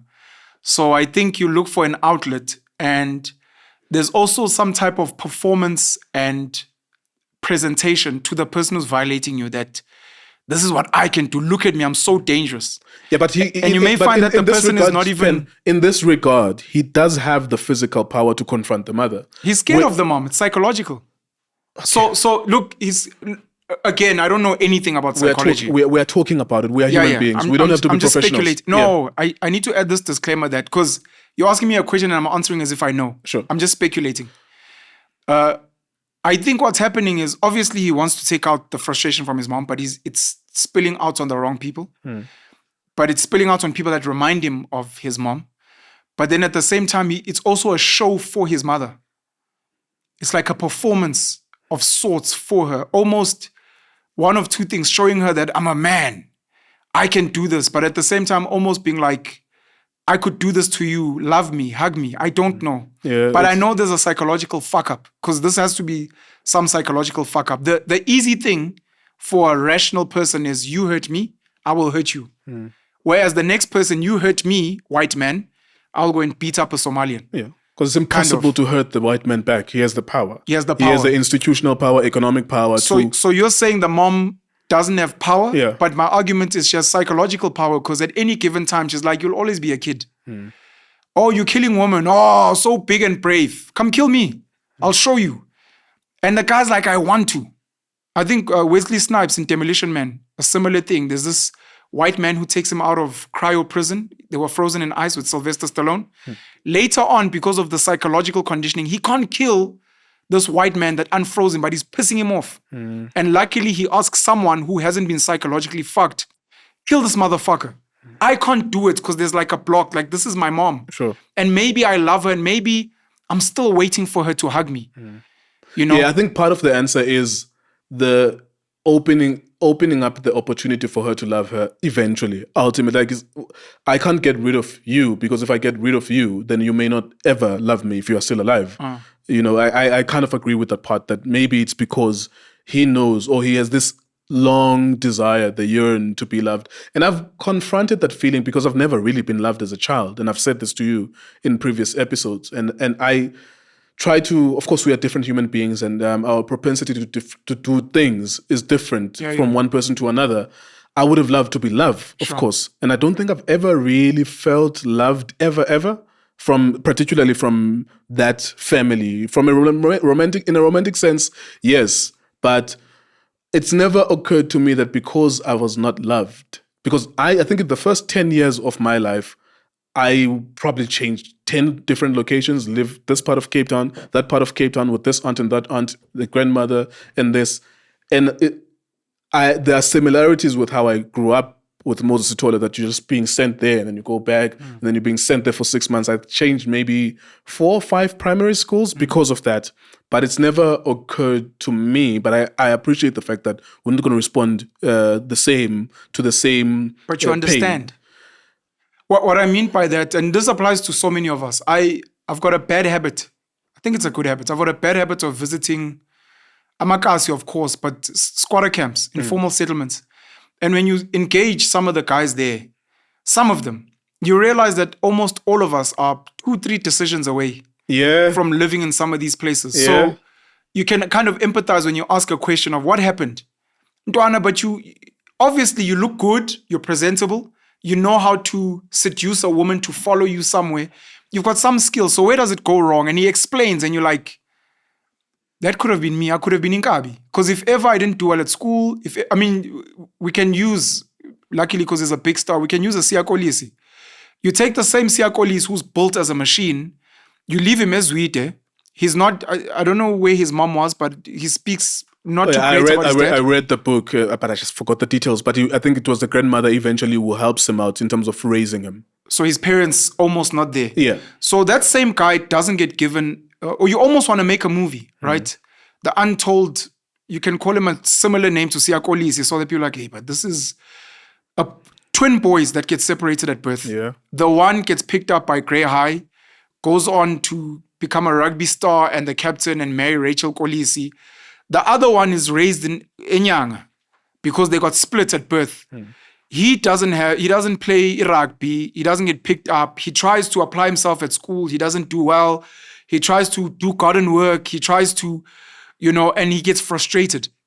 And at some point, maybe in that movie, these guys meet each other where they look the same. This guy's about to hijack this guy or kill him. And this other guy maybe rips off the balaclava. And you're like, this guy looks the fuck like me.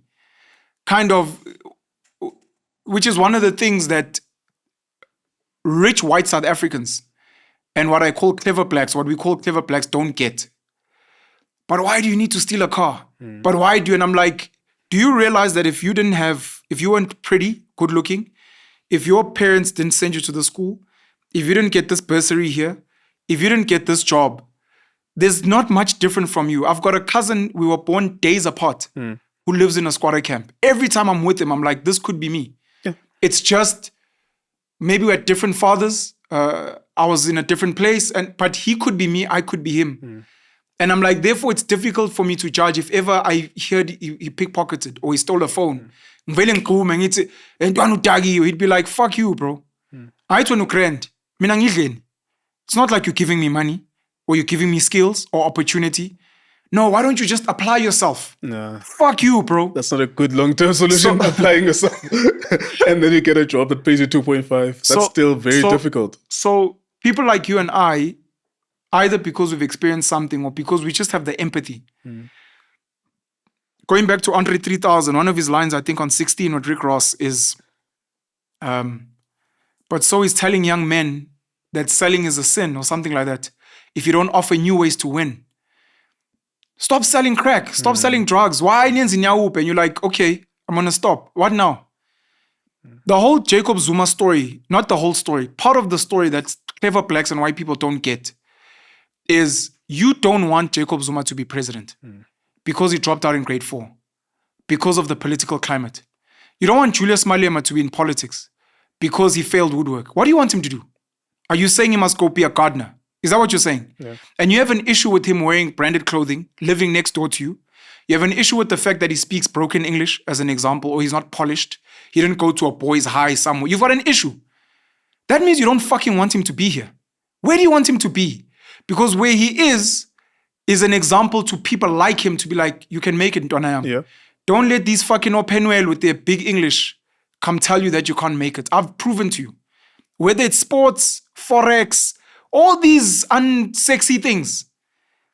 Fuck you, dog. I'm gonna live in the same fucking mansion as you without the bursary and the sports scholarship. I'm gonna get there. And if it's me selling drugs, if it's me being a tenderpreneur, this guy can't even speak English, go to Hambang Porsche, it's fine.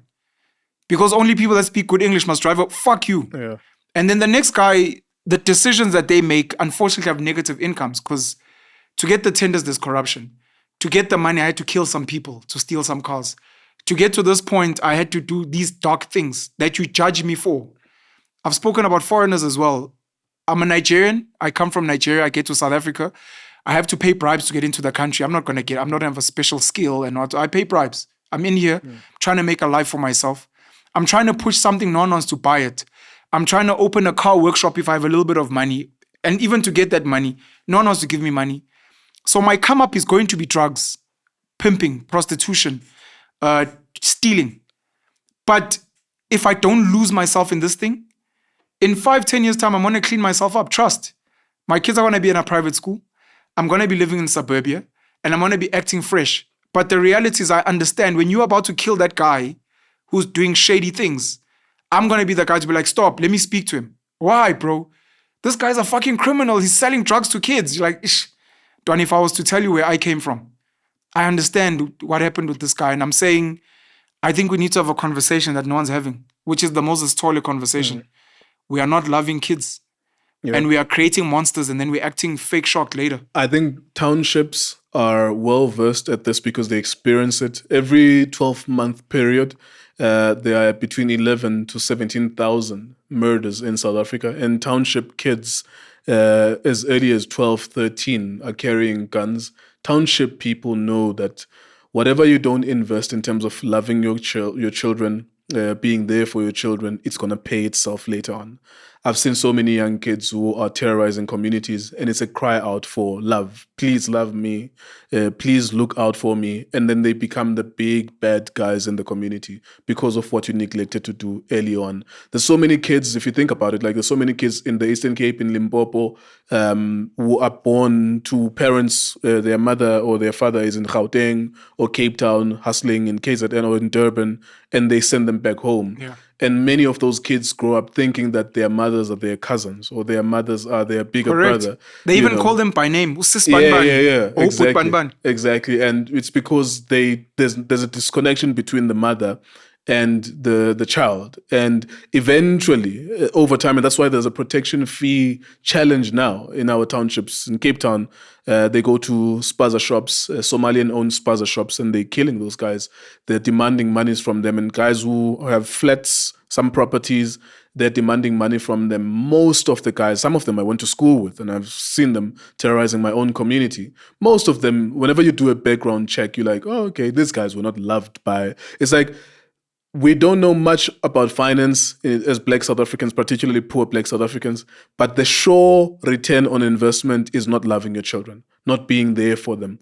Those kids will scream out that I want your love, but through different means, through terrorizing communities. And that's why 11,000 to 12, up to 17,000 murders happen every 12 months in this country. Shout out to Andre Shearer. I know I owe him a meeting, but he's been doing a lot of work raising funds to invest in ECD, early childhood development. Sure. And shout out to, as much as Black people attack me in various ways for being seen with white people, one of the things I've said before is one of my wishes is to meet all wealthy white South Africans and maybe even foreigners as well that have money, and Black people as well, to be like, you can either pay insurance and pay for a high wall and alarm systems and private security, or you can donate some money so that we can create podcasting platforms, amapiano platforms, hip-hop, sports, so that the next Siyakolisi is not hijacking your car and is actually contributing to the country. What those people need to know, Pen, is that because of the gap in the distribution of income in this country and wealth, the South Africa they're actually indirectly signing up to is a South Africa that robs them every now and then. Just accept it as part and parcel of the inconvenience of living in a country where a specific group of people is poor because a specific group of people is extremely wealthy. 100%. You take it and you're going to be shot dead. If you take the wrong turn, for example, I've come from 4 minutes away from the Cape Town International Airport. You can take the right turn and head towards town. You can make a mistake and take the wrong turn and you find yourself deep in the middle of Nyanga. And it's most like if they see you that you're white, they will think you're a tourist and they will rob you. One of the American guys, a recent story from that region, they took the wrong turn and they were shot in the mouth. And I'm not advocating for that to happen, obviously. I don't want people to be killed. I'll come from there. I just know that they will kill you. And that is precisely because those people are poor as a result of other people being extremely wealthy. That's the South Africa that you sign up for. So when you make statements like that, although I don't think that it's sustainable without governmental intervention, although I don't have definitions as to what exactly government must do, I don't think we cannot be living on the whim of individual rich people to give... there's a lot of NGOs and orphanages and monies being in with corporate social investments, but I don't think that they've ever shown that they work long term. The reason, and this is where their frustration comes from, is Cyril, we're paying tax, we're creating jobs for these poor Black people that you're speaking about at ShopRite and wherever. We're paying tax, we donate to NGOs. From our side as rich people, we're doing everything. You guys are chowing this money. I think Dr. Sampie Terreblanche is well versed. Rest in peace to Dr. Sampie Terreblanche. He was well learned. He was from the Stellenbosch University. In fact, when there was these discussions of the new South Africa in 92, 93, I think he was one of the advisors on economics. He was a brilliant man in economics. And he has a mechanism as to how to tax the wealthy, because you are saying, and it's true that people are paying a tax, but he defined it like this is exactly what you could do. In fact, he was so good at research. Is this a book or an article? I think he has books on this, and there's also that you've read. Yeah, I know. I've only heard him on YouTube talking about this particular topic. Okay. But he has books. So we must go watch that video. Professor Sampie Terplanche, Sampie, Sampie Terplanche. And there's a very good interview on YouTube where he's talking about this. And he specifically talks about the amount of tax on the wealthy, but the wealthy are rejecting it. Because it's the tax as it is now is not sufficient. But he was talking about something based on research, and he says you could tax maybe the top 1% and you could have the whole country, the rest of the country straight. We would never even need anything. But of course, the counter to that, the wealthy would say, we don't know where that money would go. Yeah. And that's why they are able to use tax. First video that jumps out, Sampie Terplanche, white South Africans will have to make some sacrifices. SACSIS is the channel. Yeah. The next one that jumps up, secret meetings and deals between Mandela, ANC and Capital during the 1990s. This is social justice movement. Yeah. I'm going to watch it. The first one is 28 minutes. I think the second one is a clip from the first one. Yeah. 28 minutes. I'm going to go check it out. Yeah, Professor Sampie Terplanche, I think, is passed on now. He was an expert on that particular topic and wrote books about it. The solutions that rich white people and their rich black friends make are so stupid, sadly, because their solution is pump money into private security, pump money into private healthcare, put up high walls, have isolated estates and communities with security. And if you look at how much they pay in levies and all those things, if they were to put that money not into giving black people free money, that's not what we're asking for. We're asking to create platforms where black people can become sports people that can go all over the world, become musicians, become professionals, become business people, so that they can bring value into the country so that white people can become even wealthier. But someone somewhere is giving them the shittiest advice, whether it's ANC people or other people, to be like, no, these people are a problem. It's similar to the taxi industry and the Cape Flats gangs. Sure. Where I'm like, when you go speak to these people, you can't be like, stop what you're doing. They'll be like, okay, sure. And then what? Because if you can't replace, again, Andre 3000, if you can't replace decently how they're making money and giving the people that are selling drugs and whatever, giving them alternatives, then it's never going to stop. Yeah. And if you just send soldiers, police, those people are going to get murdered, because having guns there is going to be like, okay, there's guns, we've stopped, but I'm still hungry. I still don't have money. Yeah. Then it's going to be like, I'd rather die. Let me fight against you. And then you've got those issues where you're not solving, like Sithole, the source of the problem. People just want to work, have land, have food, have some entertainment, and then they'll be fine. Yabo Mchita can be the worst criminal. If he's got a decent home, he's laughing, his kids are around, he's having sex, the chances of that guy having bad thoughts, unless he's a serious psychopath, huge problem, are slim. Because it's like, Ntwana, you're about to go have sex, you're going to watch your kids play sports, you're about to go laugh with Amachita or play soccer. Where do you get the energy now to go and steal? And you're asking for a lot, versus the guy who's so frustrated, he's chilling, he's got nothing going on. That guy's like, I've got nothing else but crime. Yeah, it's a dead end. I was listening to people recently, I can't remember, but I listened to a lot of podcasts, and they were saying that some men who commit suicide are men who work it out in their head that I'm at a dead end. It's not even based on the fact that perhaps something has happened to them that is such a big deal. It's a rational decision. It's a rational decision that I have arrived at this decision because I don't like my life. Even me, when I was working at a call center, fortunately for me, I knew I had this talent for radio or whatever in media.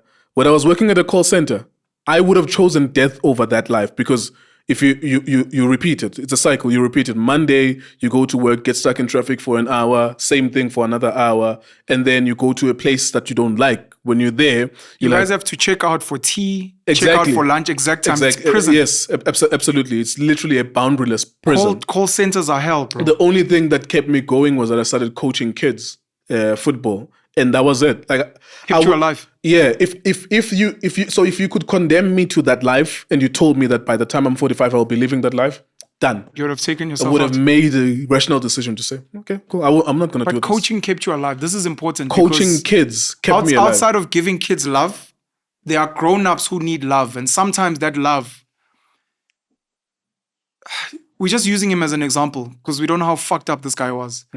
You give Moses Tolefe to a football team where all the love he's ever wanted, he gets from these boys that admire him.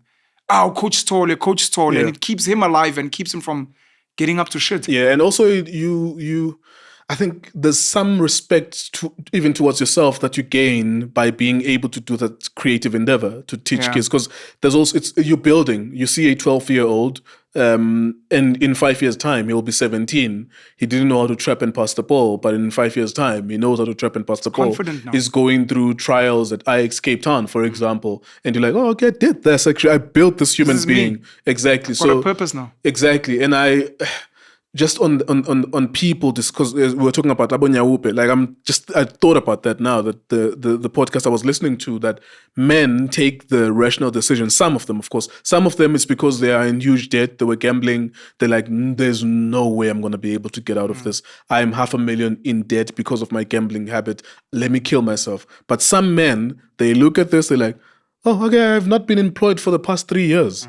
And I've gone to job interviews. I've sent my CV. I've begged my friends. I've begged my family. I can't afford toiletry.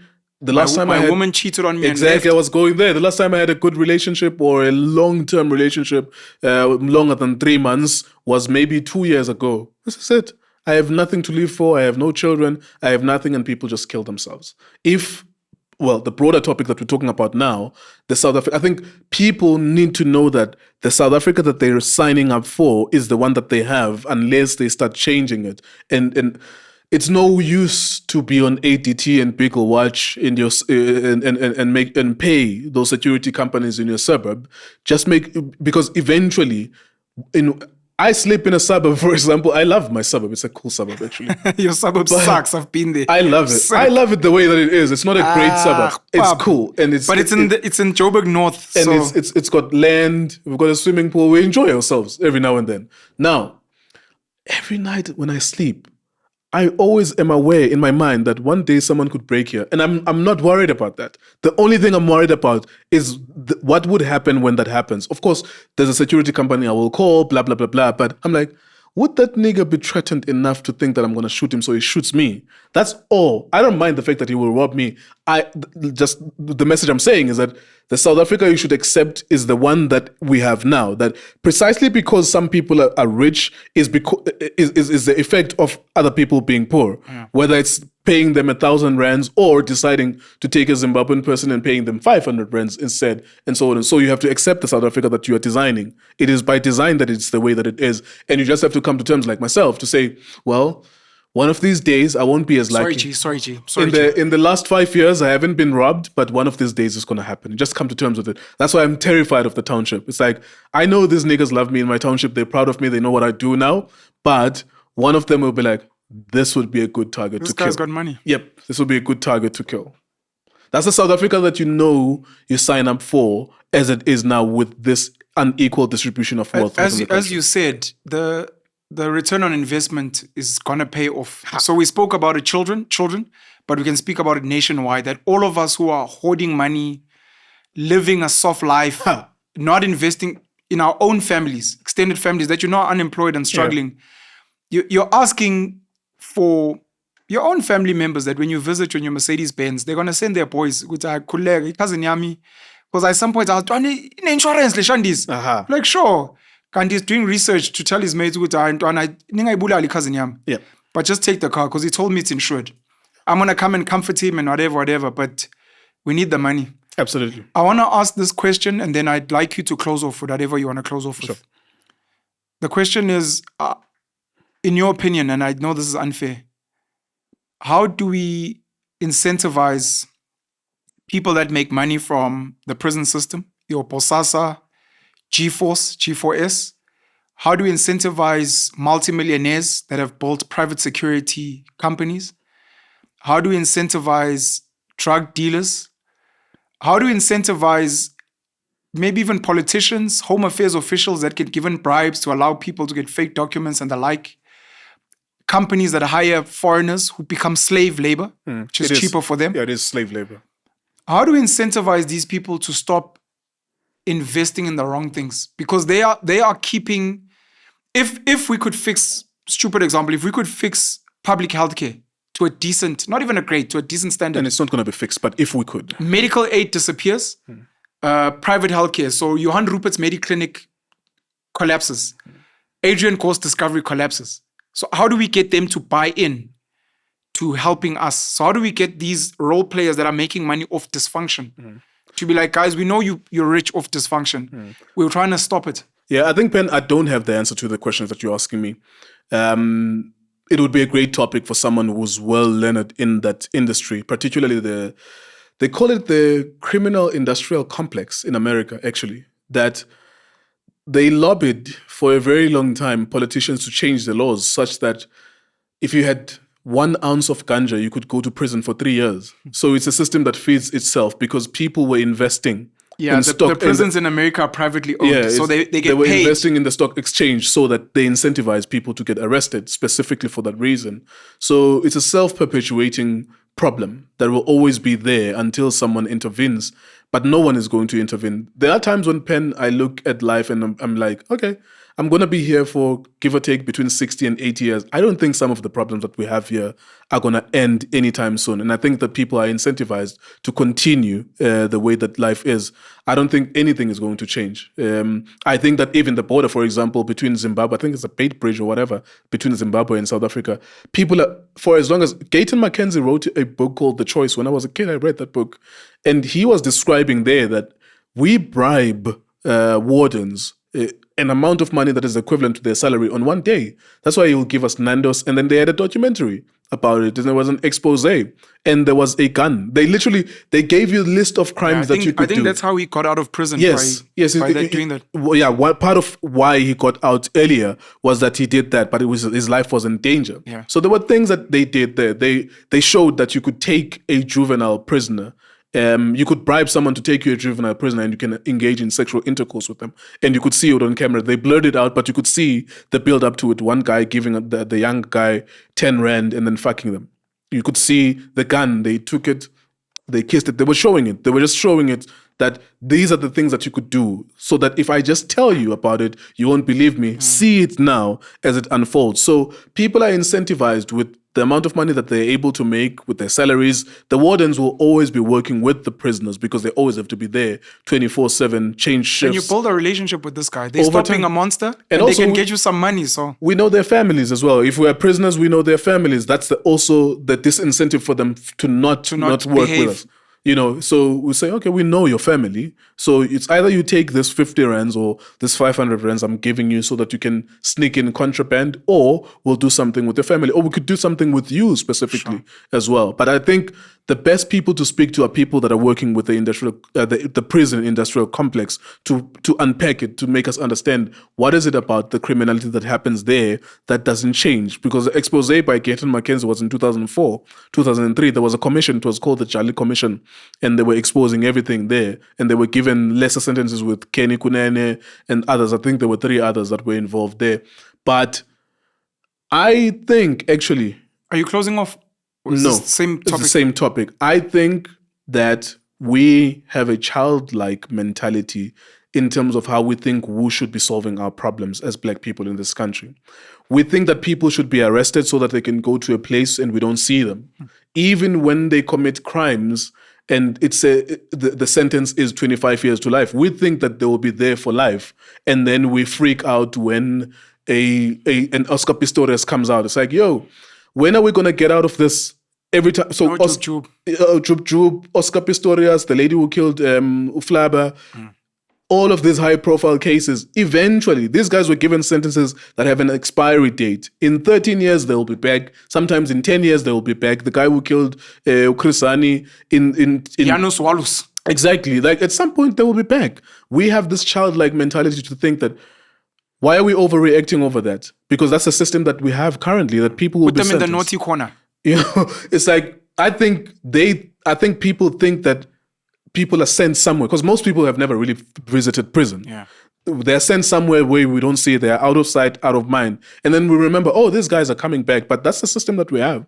We don't have a system where people are killed for killing other people. It's called a correctional system, although it doesn't really work effectively. But when they're sent somewhere, Utabo Baxter will come out one day. And then there will be a lot of brouhaha about him coming out. But there's no need for us to overreact on that. He came out. It's like, okay, that was the expiry of his sentence at that point. We hope that he's been rehabilitated. If we take an active step in interrogating that system and say, okay, why do you need to spend 5 years for only robbing someone you didn't have a weapon? Why do you need 15 for armed robbery? Why do you need 20 for a murder? And so on and so forth. If we interrogate it and take an active role in interrogating that as a society at large, maybe we'll understand it better and maybe we'll give it an incentive to improve as well. Maybe we'll ask, why is it that one prison has one psychologist per 400 prisoners?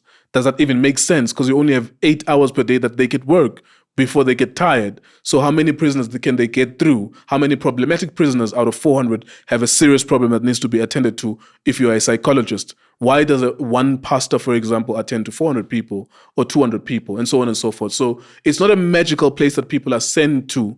We are valuable. There's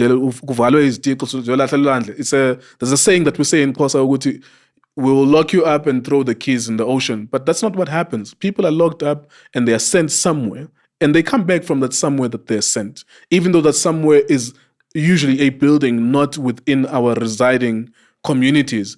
But they come back from there. And how do we deal with them coming back?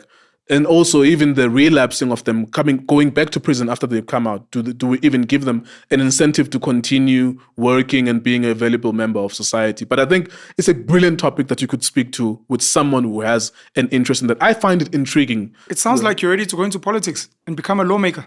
No. I'm not good enough. I'm not good enough. I love and I care and I have empathy. People keep saying that if we don't get involved, then who must? That's a good question, but I wouldn't do it. The great people who are suitable for powerful positions are people who are reluctant in the first place. Like people who are reluctant because they understand that. Like you.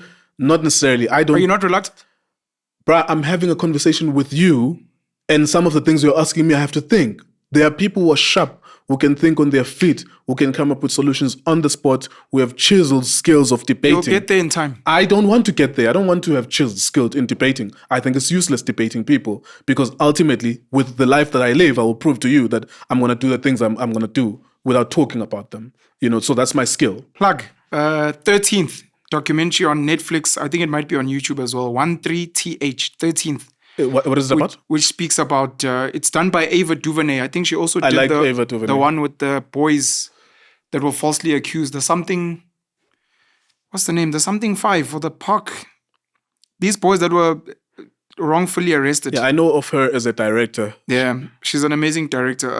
But it speaks about the rot in the American justice system and how, to what you were saying about incentivizing people to be arrested so that there's a story that came out of these judges that would be getting paid to lock up young black boys in particular, just so that they could make money off the system. Yep. But this speaks about how kids get threatened with, if we go to trial, you might serve for a long time. So just take a deal. Take a deal. Say you did it. And you're like, but I didn't. It's like, Ntwana, you can either take a deal and go for 2 years, or we can go to trial, lose, and then you're there for like 15. So then kids panic. And they lie and they say I'm guilty, and it's a huge fuck up. Yeah, I think there's a movie that too Michael B. Jordan did with Ryan Coogler as well about some of these injustices. Closing off. I don't have anything deep to say.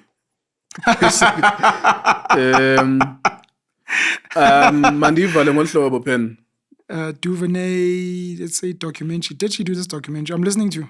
Ndizakulinda ugqiba ubhala kulo Facebook loo nto icofa-cofa. Facebook. Loo nto Don't icofa-cofa. act like you're 50 years old, bro. Ndizakulinda uyibhale loo nto icofa-cofayo. Ndisazama nam ucinga uba ngawaphi amazwi okugqibeleni nobashiya nabo abahlali. I don't know who did that documentary. The Kids in the Park documentary. I don't even remember where I watched it. 5 kids falsely accused documentary. See? When They See Us. Oh, yeah. Is the name of the documentary. I've heard of the title, When They See Us. They were called the Central Park 5, When They See Us. I just wanted to... whole series of documentaries, though. Yeah. It was a docu-series or something. Was it even... No, they did... they did. It was a series. It wasn't a documentary, Sure. You're right. When They See Us. I just wanted to see who did this. Michael B. Jordan, you're talking about Fruitvale Station? Yeah, it is Ava DuVernay, When They See Us. Yeah. Is it Fruitvale? Wait, Well, I know the movie where Michael B. died. Michael B. Jordan, I think he's a lawyer or something. Ryan Coogler. Are we out of film? Yes, we are. Ah. Okay, masivale mfoka mlojo. Masivale. Wait, let me get the name of this movie. It's fine. Even if we lose what? Okay. No. Is it Fruitvale Station? Well, that's the one with Michael B. Jordan acting, though. That's a Yeah, he's acting. Yeah, and he dies at the end. Hey, I don't know about dying. Why are you spoiling movies, Faith? I haven't been I should have watched it. Oh, the one where he gets killed. People haven't seen it. No, from the start, it's based on a true story. Whatever, man. Get out of here. I can carry on chatting, nah? Even if my face is not on screen. You guys can look at Nkuleko's good-looking face. He said he likes good-looking men that are good rappers. Talking about good rappers, Mark Homies, who I should have mentioned. It's a Haitian guy. But he's obviously... Mark Homies. Mark Homie. Homie as in... Mark Homie. Okay. French folk guy. Are you done? Do you still want to close off, or do you just want to say bye-bye? Let's close it off 5 minutes and that's it. We're done. No, I mean, I'm done. So whatever you want to say. I'm finishing 2 minutes and I'm done. You've asked me a question, I'm going to respond. What was the question? You said close off. I'm going to close off now. You guys are ready? I saw you motherfuckers standing up. I'm like, okay. Motherfuckers. Okay, Motherfuckers. you're good. Okay, cool. This is why duckies kill each other. Thank you. Just random motherfuckers, nje. Okay, there you go. Ufuneka umuntu ayazi we back to Xhosa. Uzawuphila. Izindaba zesiXhosa. Come on, nigga, like umhlobo wenene. Just give me a chance. Jesus, I need to go now. Kubalekile ndoba umuntu ayazi ndoba ngomso uzawufa. Abantu abaninzi abamnyama bayathanda ucinga afana babawuphila unaphakade. Kubalekile ndoba ungumuntu uyazi ndoba njengoba ulala namhlanje uvuka ngenye imini ungalala ungavuki. It's very important to know that there is a finite number of years that you are here for. Use it because you may not wake up tomorrow. One day you will die. And when you die, you're dead. You're never going to come back. Whatever you've been told, you're not going to come back. There is no afterlife. You are your biggest advocate as a human being. You stand up for your rights. Work, make money, have fun, express yourself creatively because one day you're going to die. And when you're dead, one thing we know is that you'll never come back. That's for sure. We can debate it, but we can go to the mortuary and look at the dead bodies there, ask them something, they will not respond because they're dead. They're never going to come back. You only get one shot at doing this. And I see a lot of black people in our country. I think they move in a way that suggests that they will do this again. You're not going to do this again. Take care of yourself. In my township, people drink every single day, including my mother, including my uncles, including my sisters. They drink every single day. Whenever there's money to drink, they drink. And I look at them and I'm like, you're going to die one day. One thing for sure. And if you were to be asked by your maker, by your creator, if there is a maker or creator, I'm not making that point, but what the fuck did you do with this time? If you had 40 years to live, if you had 50 years to live, if you had 70, what the fuck did you do with this time? I live like I'm on borrowed time because I wasted the first 25 years of my life, not because of my own doing. I was born in those circumstances. There's nothing I could do about that. But I'm 34 years old now. I have control pretty much of what happens to me every single day. That's why I don't work at all. I don't waste any of my time doing something I don't want to do. And it is because I'm informed by the fact that I'm going to die one day. And I'm actually content with that I'm going to die one day. Like I look forward to it sometimes because it's like, okay, whatever. But I know that it is something that's there. And we, as black people, will relegate graveyards to be as far away from us as possible so that when we bury people, we drive 30 minutes to the graveyard or the gravesite. It's because we have a very weird relationship with death. And I would like for people to embrace it, to know that we are going to die one day, whether we like it or not. If you stab me in my heart now, I'm dead. Boom, it's over. And even if I want to, like even if I'm mitigating against a god or a devil that please take me back to earth, it is over. Like it's literally over. And you don't get to do this twice. I know Amapiano is fun. I know that Savannah, I'm sure, is probably intoxicating. And I know that, and I enjoy sex as well. And Hey! I know that these things incentivize people to engage in debauchery every single day, but have a creative endeavor, express yourself creatively, whatever it is that you want to do, whether you want to take a hammer and create tables, a wooden table, a wooden chair, whatever it is that you want to create yourself, or maybe you want to write. But just know that you have a finite number of years. Noba singathandaza, we could pray over your dead body, we could cry, and we could play music that's soothing, but it doesn't bring you back. You can have all the money in the world, but you're going to die one day. And I think that people take that for granted. I cannot stress it enough. I know I'm going to die. Me. I sometimes I'm like, Jesus Christ, I wish I was born to people who could take me to a different country and I want to explore this, but I cannot even take that back. It's already happened. But it is precisely because of that makes me know that I cannot waste any years further. Maybe I could rest between 60 and 65 and 70 or 55, whatever. But it is impossible. It doesn't even make sense that you drink yourself to death every single day and not have any endeavor, anything that you pursue. Please, African people, take care of yourselves. And this thing ends the same way for all of us. And that's true. It's true that this thing ends the same way for all of us. There was a story that was talking about death. I'm not going to go into it now, but it says there was a body of a black person who was dead, a corpse. And it was a skeleton of a black person and a skeleton of a white soldier. Both of them were soldiers that were engaging in war. But they couldn't determine which one was white and which one was black because the bones are white, both of them, so they couldn't decide. This thing ends the same way for all of us. And when we are those bones, there's nothing. We cannot engage in conversation. We cannot watch podcasts. We cannot undo the damage we've done to other people. So please love yourselves, love others. Get rid of people who are not productive in your life. They bring you stress. But don't drink every day. Maybe drink 3 days a week or something like that. Don't drink every day. Pursue something. Do something. The last time you read a book was when? In grade 12, when you were doing matric. Open that book. You can't be only reading exclusively Facebook statuses. Open a book, do something, or maybe listen to a story on radio. That's some endeavor as well, just listening to other people being intrigued by audio and conversation. But and we're not going to die at the same time like the Bible says. That's not going to happen, obviously. In terms of you will have your time where you die. It is possible that even someone who's watching this video, they're going to die, boom, immediately after they watch this video. Which is interesting. Whenever we upload this video, someone is going to die. It is also possible that in the course of this channel, the people that they've interviewed in the past 2 or 3 years, let's say that they've interviewed 60 people or 100 people, some of us have experienced near-death experiences, and then we came to the realization that we're going to die. It is also possible that the number of people who've watched this podcast over the past 2 years or 3 years, maybe there's been 2 million, maybe there's been 5 million people or 5 million views, but watched by maybe 700,000 different people. Some of those people died.